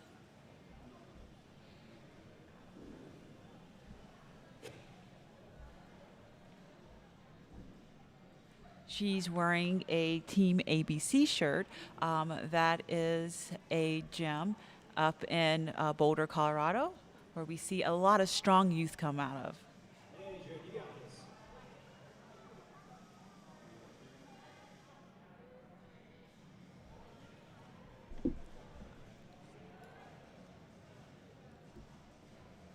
She's doing good so far, just trying to figure out how to move through these dual textured holes.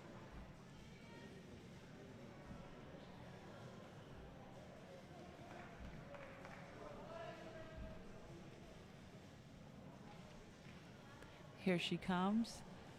And in the qualifiers yesterday, Adrienne topped one of her climbs and nearly topped the 2nd climb. So she's definitely, while she qualified in the 9th spot, she's she's looking as strong nearly as every other top competitor here. And I think her chances of doing just as well as the top competitors is pretty high.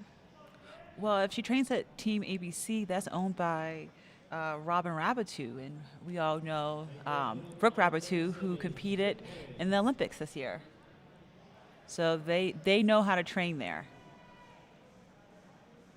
Yeah, they've been putting out strong climbers for a while now. So we have Tim King here on the men's route. He chose the static way to go to the yellow pancake.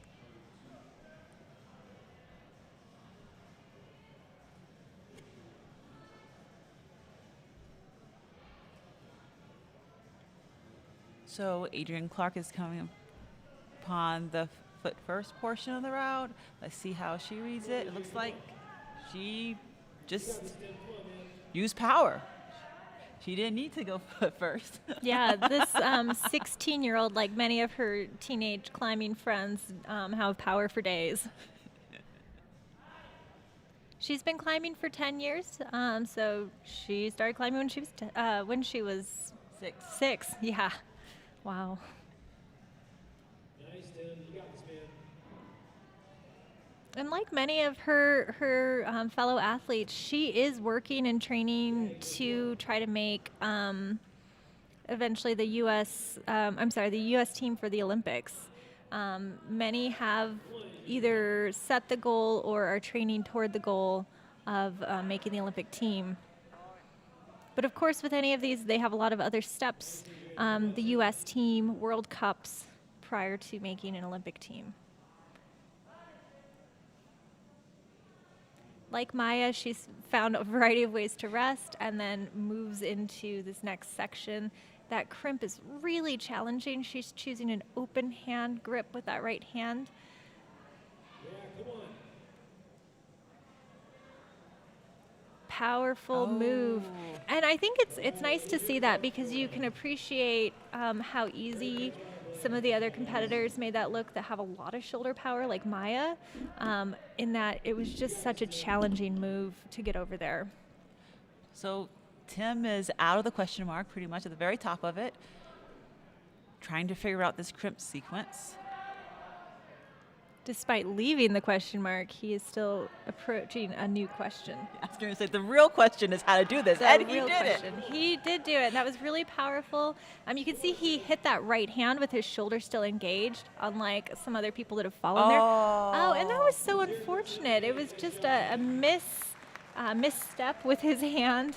I think he looked very comfortable there. Yeah, you can tell he was frustrated that he fell there. I think he had a lot more in him to go. Can we take a moment to appreciate Tim's shirt? That is, Yes. I hope that he wears that or something even more exciting later on in the competition if we see him again.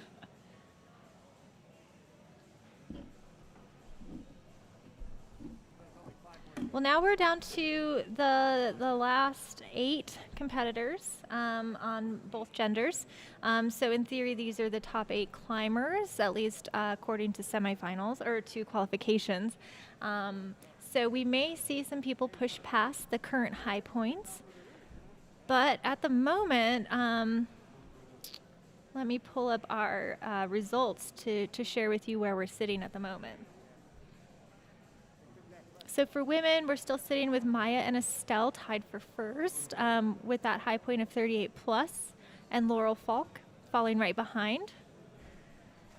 And for the men, Kai Leitner and Solomon Barth are both tied for that top spot, followed by Ben Hanna and Tim Kang, who we just saw.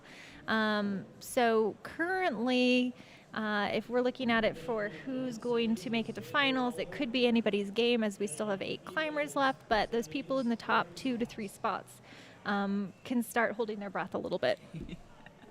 Or maybe start breathing a little bit. I'm not sure. Depends on how you stress. Do you hold it?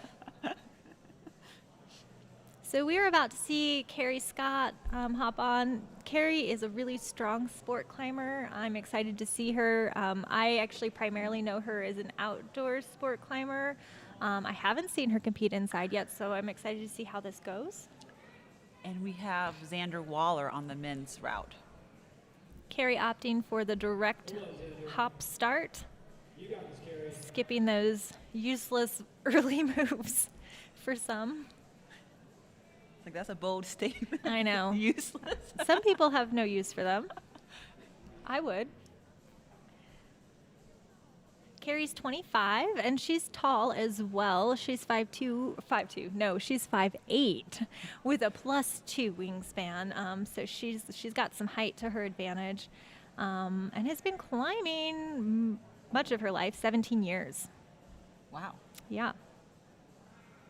She has climbed 514, and double-digit boulder problems. So she is very strong. She's climbed up to at least V12 for boulder problems. So we'll see if that boulder power comes into play through these upper sections. We know she has the ability to climb hard on lead, as she's climbed 514 in the past. So we have Xander Waller. I believe he's 17. He has competed in a couple of World Cups, but they were in the bouldering discipline.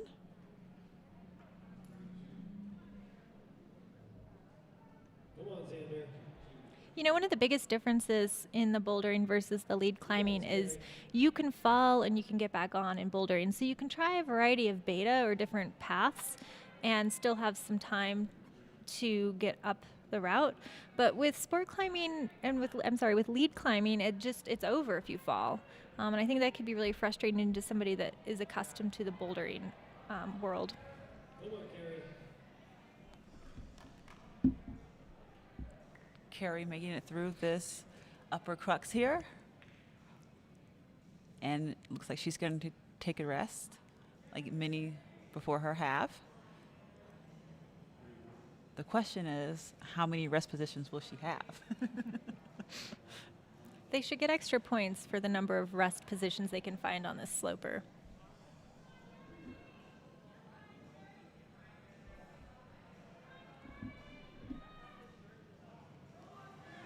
Come on, Carrie, come on.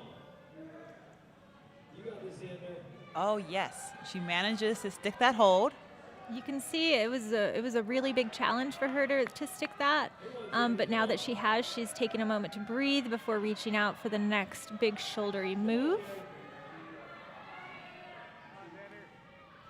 She's fighting hard. Yeah, you can see that pump might be setting in for her as she's trying to shake a little bit between each hold. Yes, and she's holding it. And like the two other top people before, she has made movement towards that hold, but has not stuck it. So she will find herself, I believe, also in the top position. It doesn't seem like they quite know what to do at that point. They're just throwing up and hoping that somehow they would hit. Seems very tricky by the route setters. And they also understand, as seasoned athletes and knowing the rules, that if they make any motion upward, that they're going to get that plus, and that plus can make the difference in placings for sure. So she may have, and it sort of looks like she and Maya and Estelle all had similar thought processes, which was, I don't know how to do the next move, or I'm totally powered out and I'm not going to do the next move, so I will make this attempt so I can at least get the plus. I don't know if that's what's going through their minds, but it seems plausible. I'm sure it partly is. They know the rules of the game, and that plus sign can make the difference between podium and not podium, making finals and not making finals.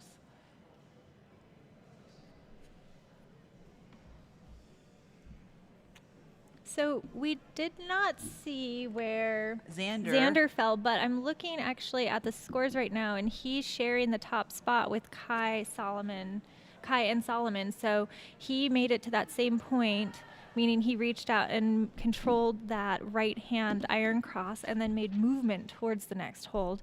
And I was looking at his bio a moment earlier, and he actually has a lot of really impressive sport climbs under his belt. He climbed 14C when he was 14 years old.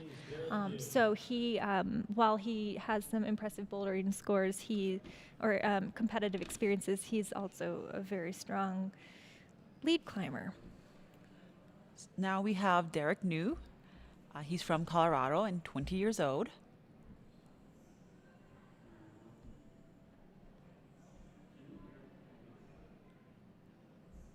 He's making those delicate first moves.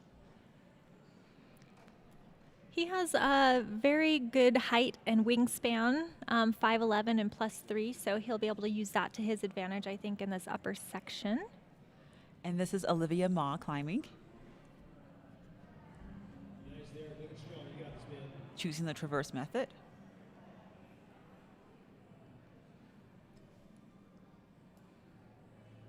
Derek started climbing on a high school league, which is pretty cool. I don't know anything about high school climbing leagues, but that would be a pretty exciting thing to have in your life. He currently lives in Boulder, so I don't know if that's where he got his start.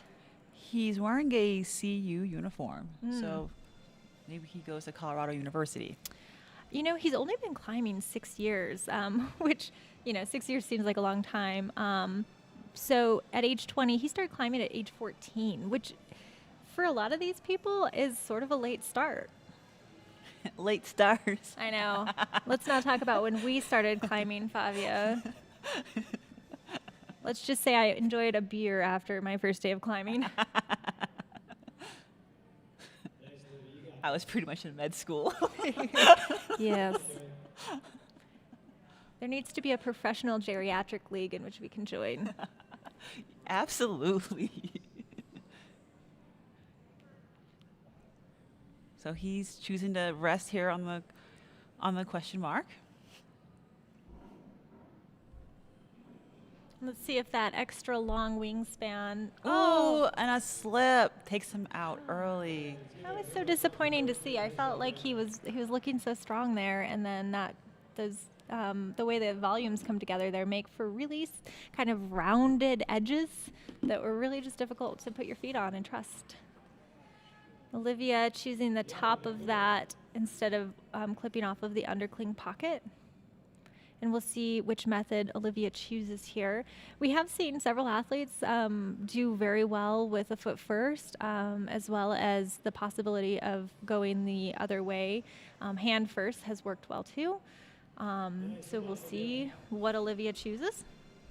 Being able to clip well is very important in lead climbing. You don't want to waste a lot of time and energy trying to put the rope in the quick draw.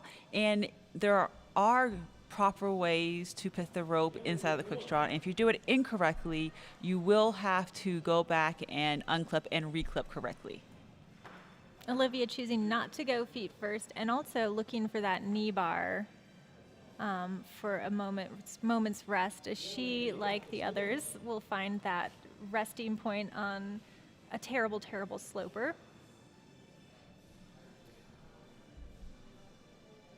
Olivia is only 15 years old, so she's one of our younger competitors. But has been climbing for 8 of that 15, so for over half her life. Yes, so she's got a bright future ahead of her. No doubt we'll be seeing Olivia all over the open scene in the future. Coming out next for the women will be Allison Vest. Again, she's really been on fire. I think she's at the top of her game, and I'm excited to see how she does. We'll be seeing her later this week as well in bouldering, and I think that'll be really fun to see how she does there as well. Yeah, she's coming off a very strong outdoor climbing season, so it'll be nice to see how it translates to comp climbing, indoor climbing, because those are two very different things. Yeah, and while she has been climbing outside a lot, she trains a lot indoors too. So I think she will be well acquainted with the plastic poling of indoor climbing. And then for the men, we have Ross Fulkerson. Ross is also no stranger to the comp scene. Oh, wait, it's not Ross. Okay, so Actually, that's Sean. I'm sorry, that is Sean Faulkner.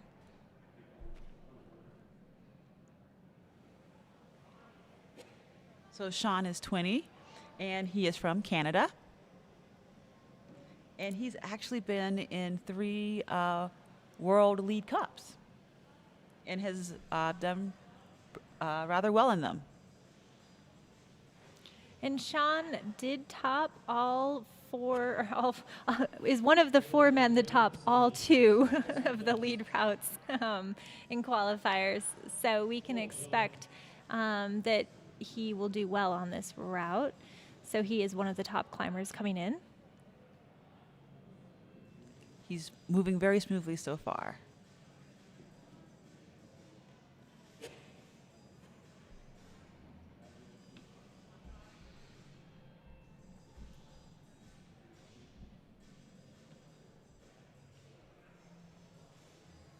Nice job, Allison.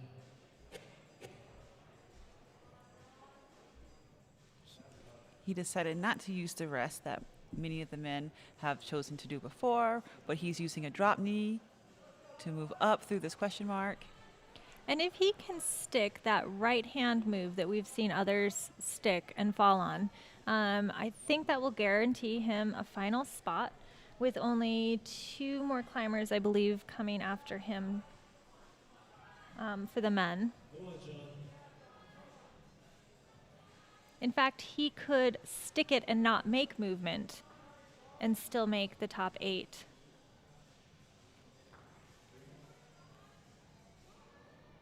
So clipping does not add to your points, but it's important for you to be able to move on. And there, that puts him in the top 8 categories, so he is unofficially guaranteed a spot in the finals, and he's looking pretty comfortable. I think we'll actually see a couple more moves potentially. I think he's the only one who's made that clip. Yeah, I think you're right. Oh, look at that. Yes. And a new high point. We're excited to see somebody navigate their way through this upper section. Up above him, there are going to be some lima bean-shaped slopers that I think will be challenging towards the top of a climb after all this exhausting climbing. I'm hopeful we'll get to see him navigate those. A sloper is a hole that doesn't have a sharp edge, so it has a rounded edge, making it difficult to hold on to. A real advantage here is that nobody else has touched them, so they are fresh. And look, he only has 2 fingers in that pocket. Whoa. And he's managing to hold on. Oh, look at the fight. He is trying very hard, giving it his all here. And that was a really, really excellent go.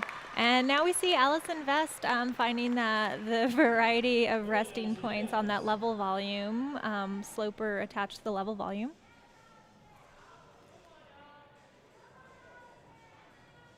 She has been battling a knee injury, as you can see here. There's a brace on her left knee, which might make this move hard, but not a problem for her. And Allison also is known for her strong shoulders and her power, although she's looking a little tired. So we'll see if she can lean into her her natural shoulder power through these next few moves. Yes, Allison has amazing arm strength and finger strength. It's incredible what she can hold on to. Here she is trying to, oh! And she's made that move, but did not stick it, so she will share that top spot with the other women. Excellent run from Allison.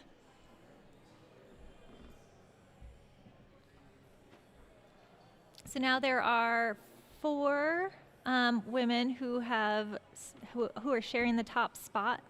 Allison Vest again is Canadian, and so she's one of the only Canadian women, I believe, in this group today.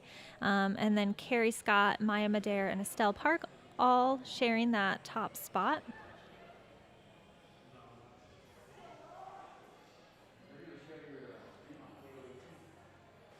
So we have our next man walking up. It is Ross Fulkerson now.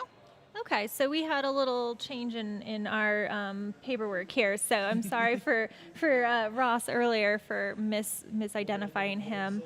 So we have Ross, Victor, and Jesse still to come for the men. So there are 3 men to go. Ross needs to stick that right hand iron cross move up there above the question mark to guarantee himself the final spot. So Ross started climbing when he was 7, and he's currently 20 years old. He attends UCLA, and he is no stranger to competitions. He has been doing quite well in the lead World Cup circuit this year, making semifinals several times, actually. Yeah, I think he's another climber with a pretty bright future for the U.S. team and moving into World Cups and potentially Olympic hopefuls in the future. I think we will continue to see his name. He actually won an award in 2017, the North Face Young Gun Award. Oh, right. I do remember that. So that's an award for someone who's extremely committed to climbing, but also a fantastic leader and has great sportsmanship. Those are all really good qualities, because what I think some of these young people don't realize is that they will soon step into the role of mentor and role model. And so it's important for them to have that high quality personality and show of good sportsmanship as they develop and build themselves into a professional.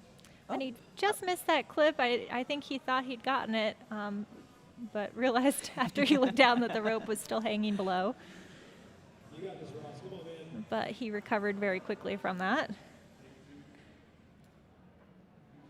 You can see that angle, his left hand, that's just a side pull. It's a slopey side pull that he just clipped off of. So again, relying on balance, feet, and core is so critical.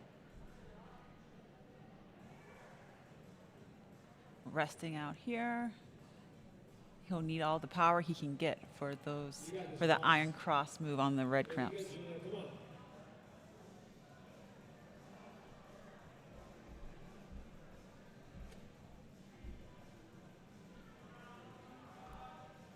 So not only has he competed in lead World Cups, he's also done boulder World Cups. So he is no short on power as well. So we have Julia Duffy here on the women's route. And she moved quickly through the beginning.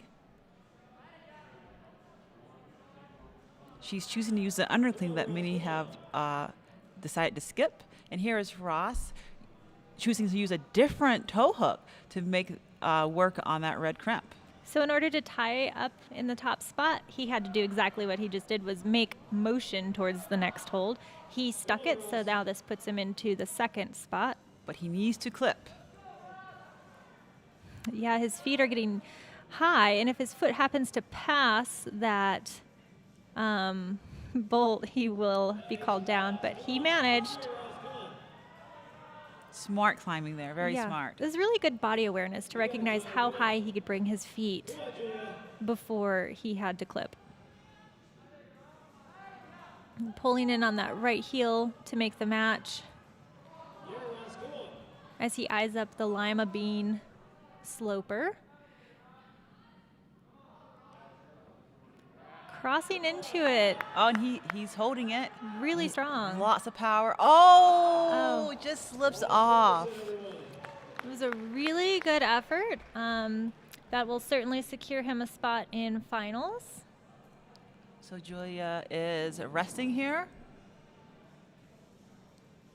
Choosing one of the many positions we've seen so far.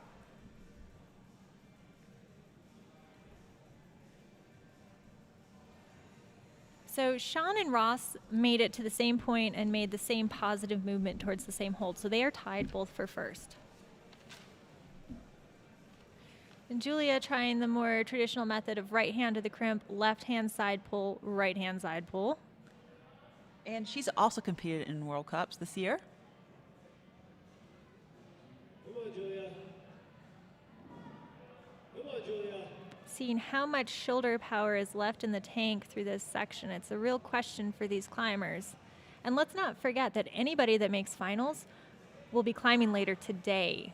Yes. So if they're tired, they don't have a lot of time to recover.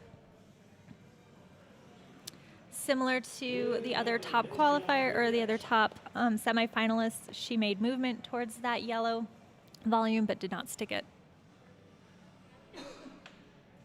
She doesn't look too happy, so I wonder if she knows how the people before her have done and that she's actually done quite well with being tied for first.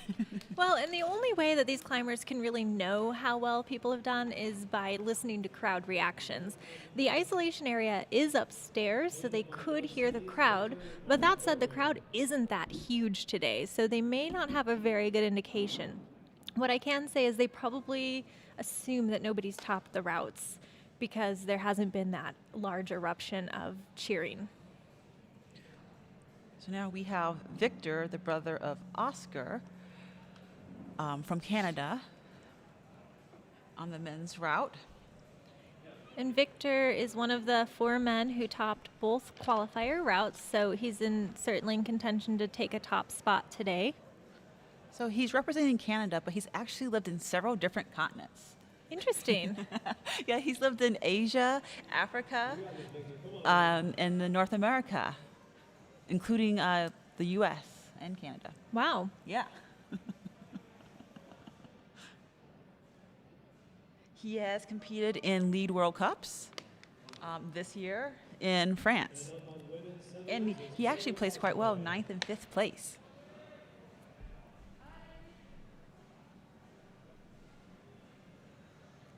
Interesting clipping technique here.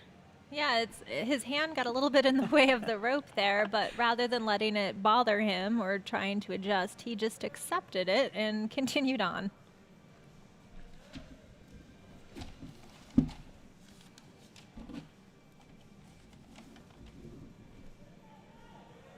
Nice, you got this, Chloe. Come on, Victor.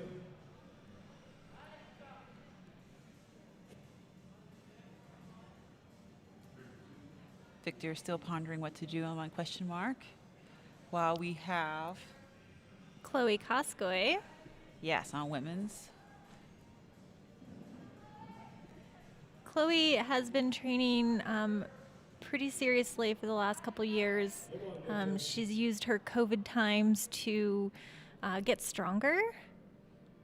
She started climbing when she was 12 when she lived in California. Oh, wow.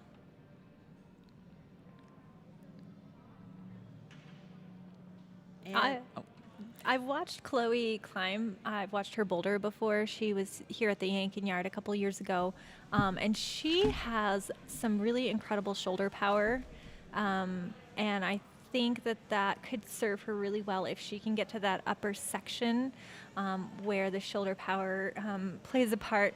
So I'm really hoping we get to see her up there. I think she could be potentially the first athlete to make her way through that section, but we'll see. yeah, speaking of her power, she did place second at Open Bouldering Nationals. Yeah, she's quite strong. She started college too in 2020 at UC Berkeley. So she seems to be managing college life and training quite well. Come on, Victor. And choosing to do the double toe hook method. Yeah, Chloe.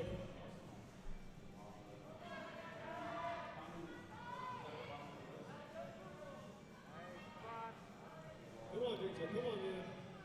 Now eyeing up that next hold.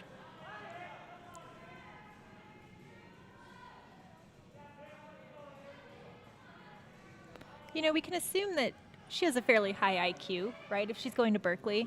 I wonder how much high IQs play into like a climbing IQ. Yeah, that's a good research project. All right, we'll do that next time. Here's Victor looking very solid.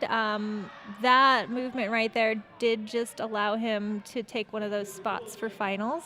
So now we get to enjoy the rest of his progress and hopefully see a top on this route.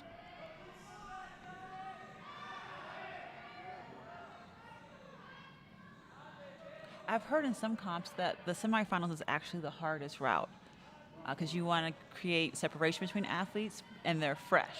Yeah, and again, today they're going to be doing their finals routes, so Right. it would make sense that it would be a little bit, potentially a little bit easier, maybe trickier, but not as physically strenuous.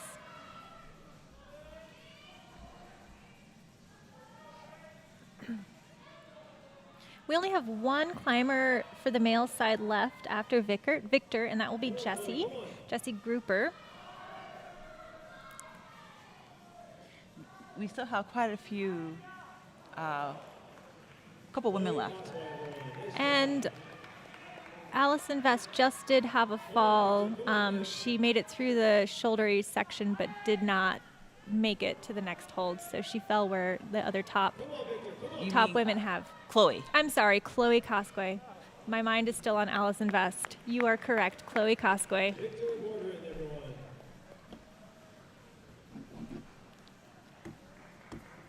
So fantastic run from Victor, and he will be moving on.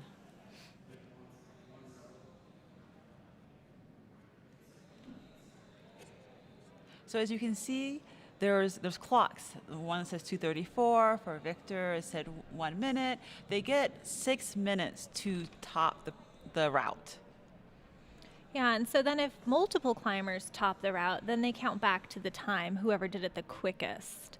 There's no penalty for finishing it in under 6 minutes or really advantage other than, counting back to break a tie. But they do have to finish in that 6 minutes. If they don't, then they are called off wherever the time runs out. And climbers will sometimes be seen looking down at the clock or back at the clock, depending on the location, as they approach the top of the climb. So we have Melina Costanza, and didn't she have a brother? Yes, her brother climbed earlier. We saw Leo Costanza do pretty well earlier today.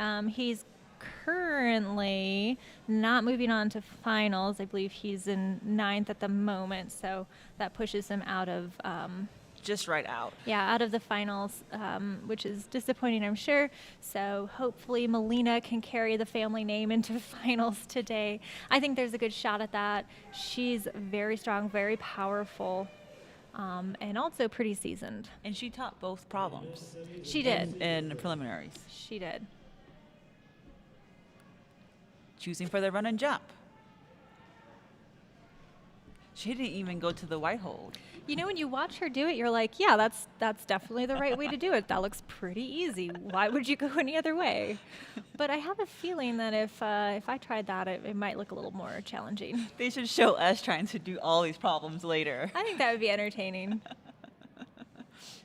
So that right hand that Jesse's holding on to right now, I wanted to point out is blocked on the bottom by another slippery texture, no texture hold, which in theory blocks the hold from being used as a pinch. That said, he was just holding it as a pinch. So, you know, that speaks to the climber's abilities and strengths that even these slippery dual techs cannot conquer.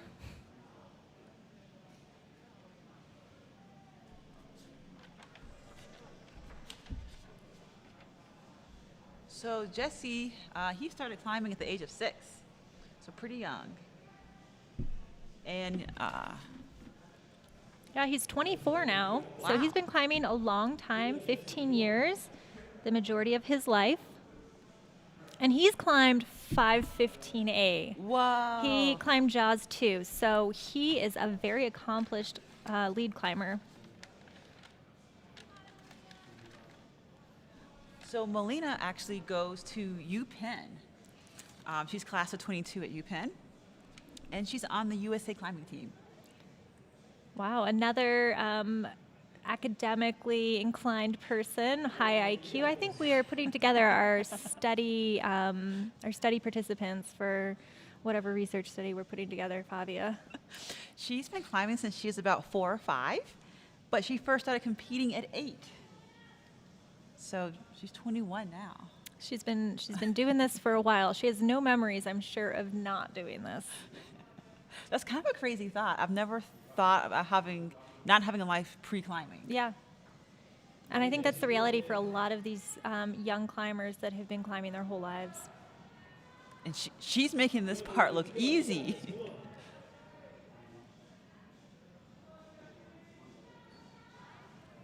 So Jesse's going through the question mark, resting, planning his next move, probably wondering what's next. Well, he doesn't know how people before him have done. He has to at least assume that he should make it through this section since it actually is only about midway up the wall. And you as a climber would have to feel that you have to get higher. And Melina is our first woman to make it through that into the next hold, those yellows. Favi and I were looking at that earlier, wondering if anybody would hand jam between those yellow volumes. She's choosing to just grab the hold on the inside of it. This next hold she'll go to with her left hand is this tiny little sloping, that truly is a little pancake. Yes, that is appropriate use of the word pancake. It's like a crepe. It's very thin. But she's still looking very strong here, not tired at one bit. This is a very balancy, kind of delicate section that requires a lot of core tension still to not just peel off the wall. And I think the route setters put it here to really test the energy level of these climbers. She has one hold left. And to top a route, you have to make the final clips versus bouldering where you hit the final hold. Mm-hmm. It's a big jug, so that means if she jumps to it and catches it, she should stay on. Yes! And she is the only top so far for the women. Fantastic work, Melina. Even through her mask, you can tell she's smiling. She's happy with her performance. She will be going into finals, at least sharing the top spot, if not in the top spot, depending on how our last couple of climbers do. We have 2 left after her. We have Caitlin Bone and Nora Chi. And Jesse, we can hear, is still navigating. And he just had a fall.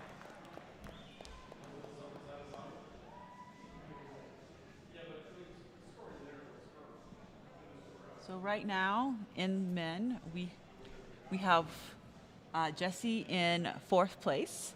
So he fell a little lower on that route than the other men. It looks like maybe in the question mark is probably where he fell without having actually had eyes on that. Ross Fulkerson, Sean Faulkner, both share the same positioning of first. Then Victor Bardrin, is sitting in the 3rd spot. Jesse in the 4th spot. Kai Leitner, 5th. Xander Waller, Solomon Barth share with Kai Leitner the 5th spot. And Ben Hanna is in 8th place. Okay, so that looks like unofficially the men's final group. Yes, after everyone climbs, there is a period of time where people can talk to the judges and say, like, I think this person should get a plus for that movement, and you didn't give them a plus. So we will have to wait for the final results to officially announce who moves to finals.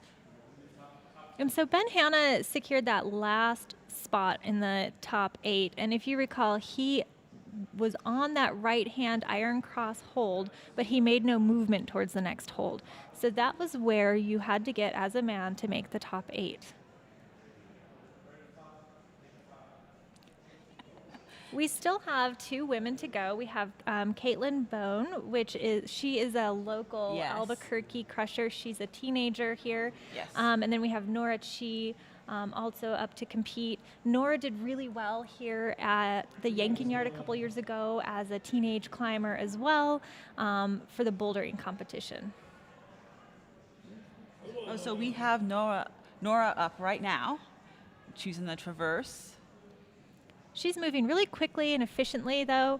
So she chose the safe path, but she's being very careful not to waste any energy on that section. She's just 17 years old, and she has competed in the Youth World Cup lead championships. She got 4th recently.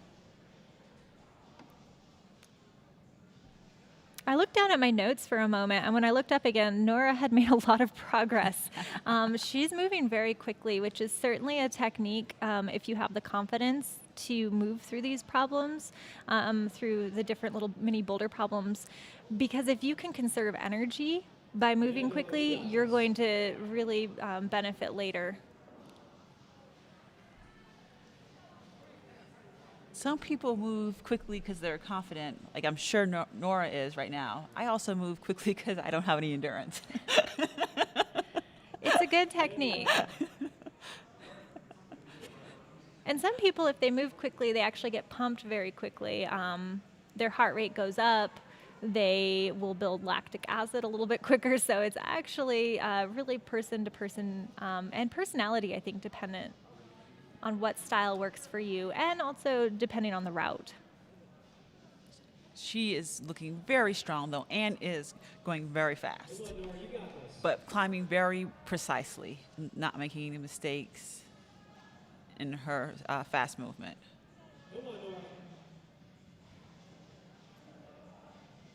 She's even pulling the rope up fast. She is. She is indeed. Just made a huge confident move to that sloper. She made it look like that was the intended beta. Yeah. If I watched her on this route, that is what I would try because it looks easy. Some athletes have been going up right to the next hold and then side pulling with the left hand. Others have been crossing left hand over and holding on to that crimp. So Nora chose to go right and then come into that left-hand side pull. That seems to me to be the intended beta here.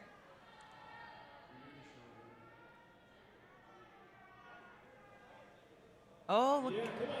A good She had to recovery. fight for that. She did. You can see how slippery those holds are as her hand slides a little bit as she's readjusting, but she continues the fight and regains some composure to make this clip. We'll see how much she has left in the tank for these next couple moves. She had quite a bit of power there, so This is our first look at this move if she sticks it, Oh. and she did not. But I think that could be enough to secure her spot. We'll see as the rankings shake out a little bit more. it should be. She's tied for second right now. Okay. Yes, there is a 1, 2, 3, 4, 5, 6-way tie for second at the moment. And there you can see on your screen the top 8 men. Ben Hanna snagging that 8th spot. The separation is by barely. So 19 plus to 20 was the separation for Tim to Ben. And that was that one hold, that outright iron cross hold that Tim did not secure and Ben did.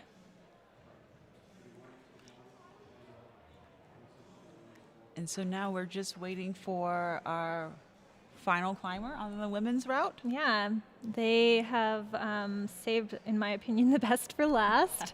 Caitlin Bone, she's one of my favorites. She's just a sweet little human that I've enjoyed watching grow up. Katie will probably hate for me to say this on the live stream, but Katie used to wear a cape all the time as a climber.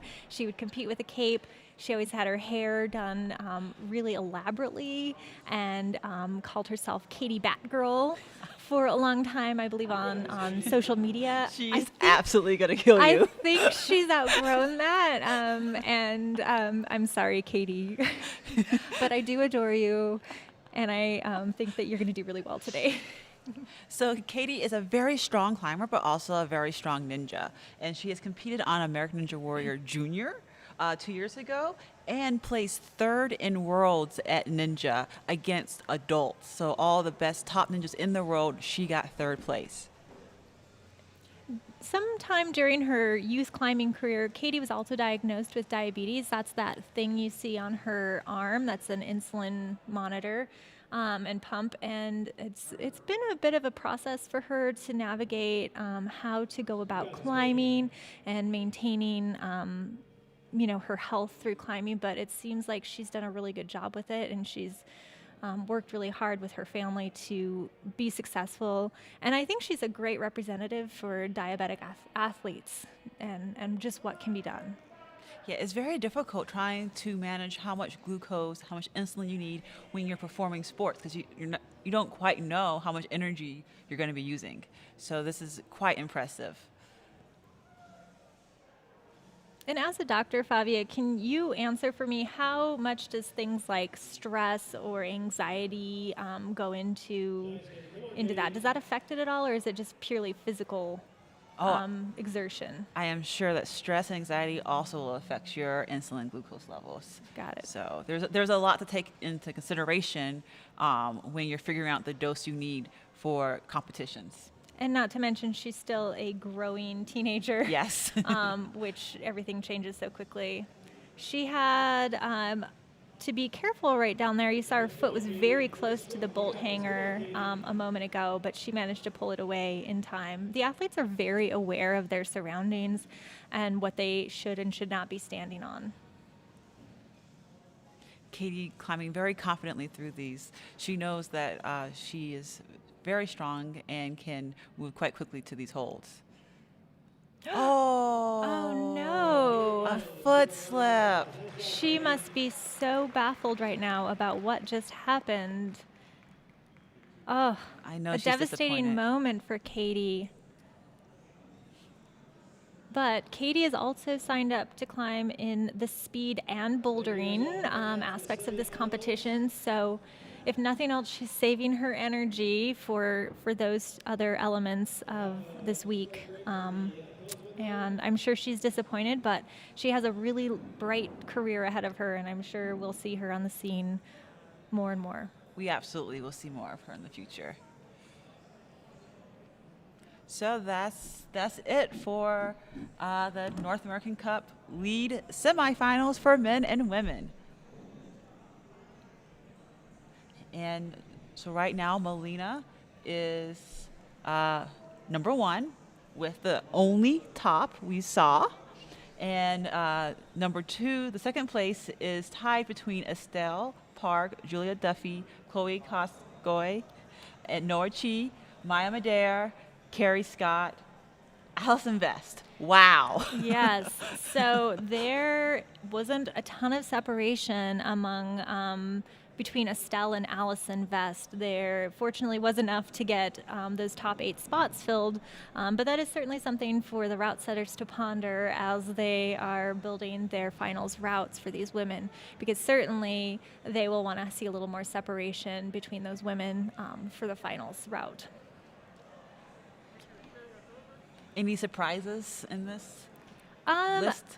Some of those unfortunate foot slips. Katie, I actually was really surprised to see Katie's foot slip. I honestly expected her to make finals today, so I'm sad, but I'm excited to see her. I'm not at all surprised by the top 8 women. That is a very strong crew of lead Yes. climbers, and I think that every single one of them I could have expected to make finals.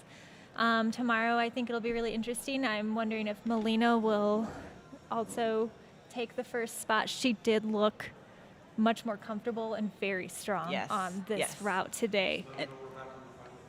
And it's not tomorrow, but it's tonight at 6 p.m.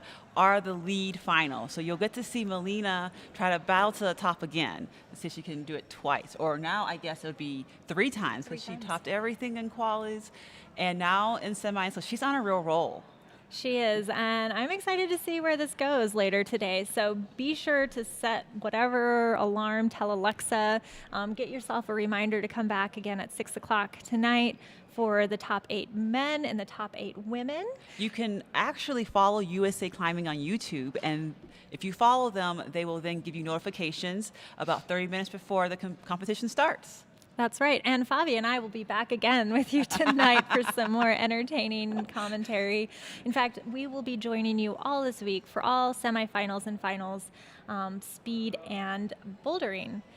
So we will see you tonight. I hope they put more punctuation into the lead or even boulder problems.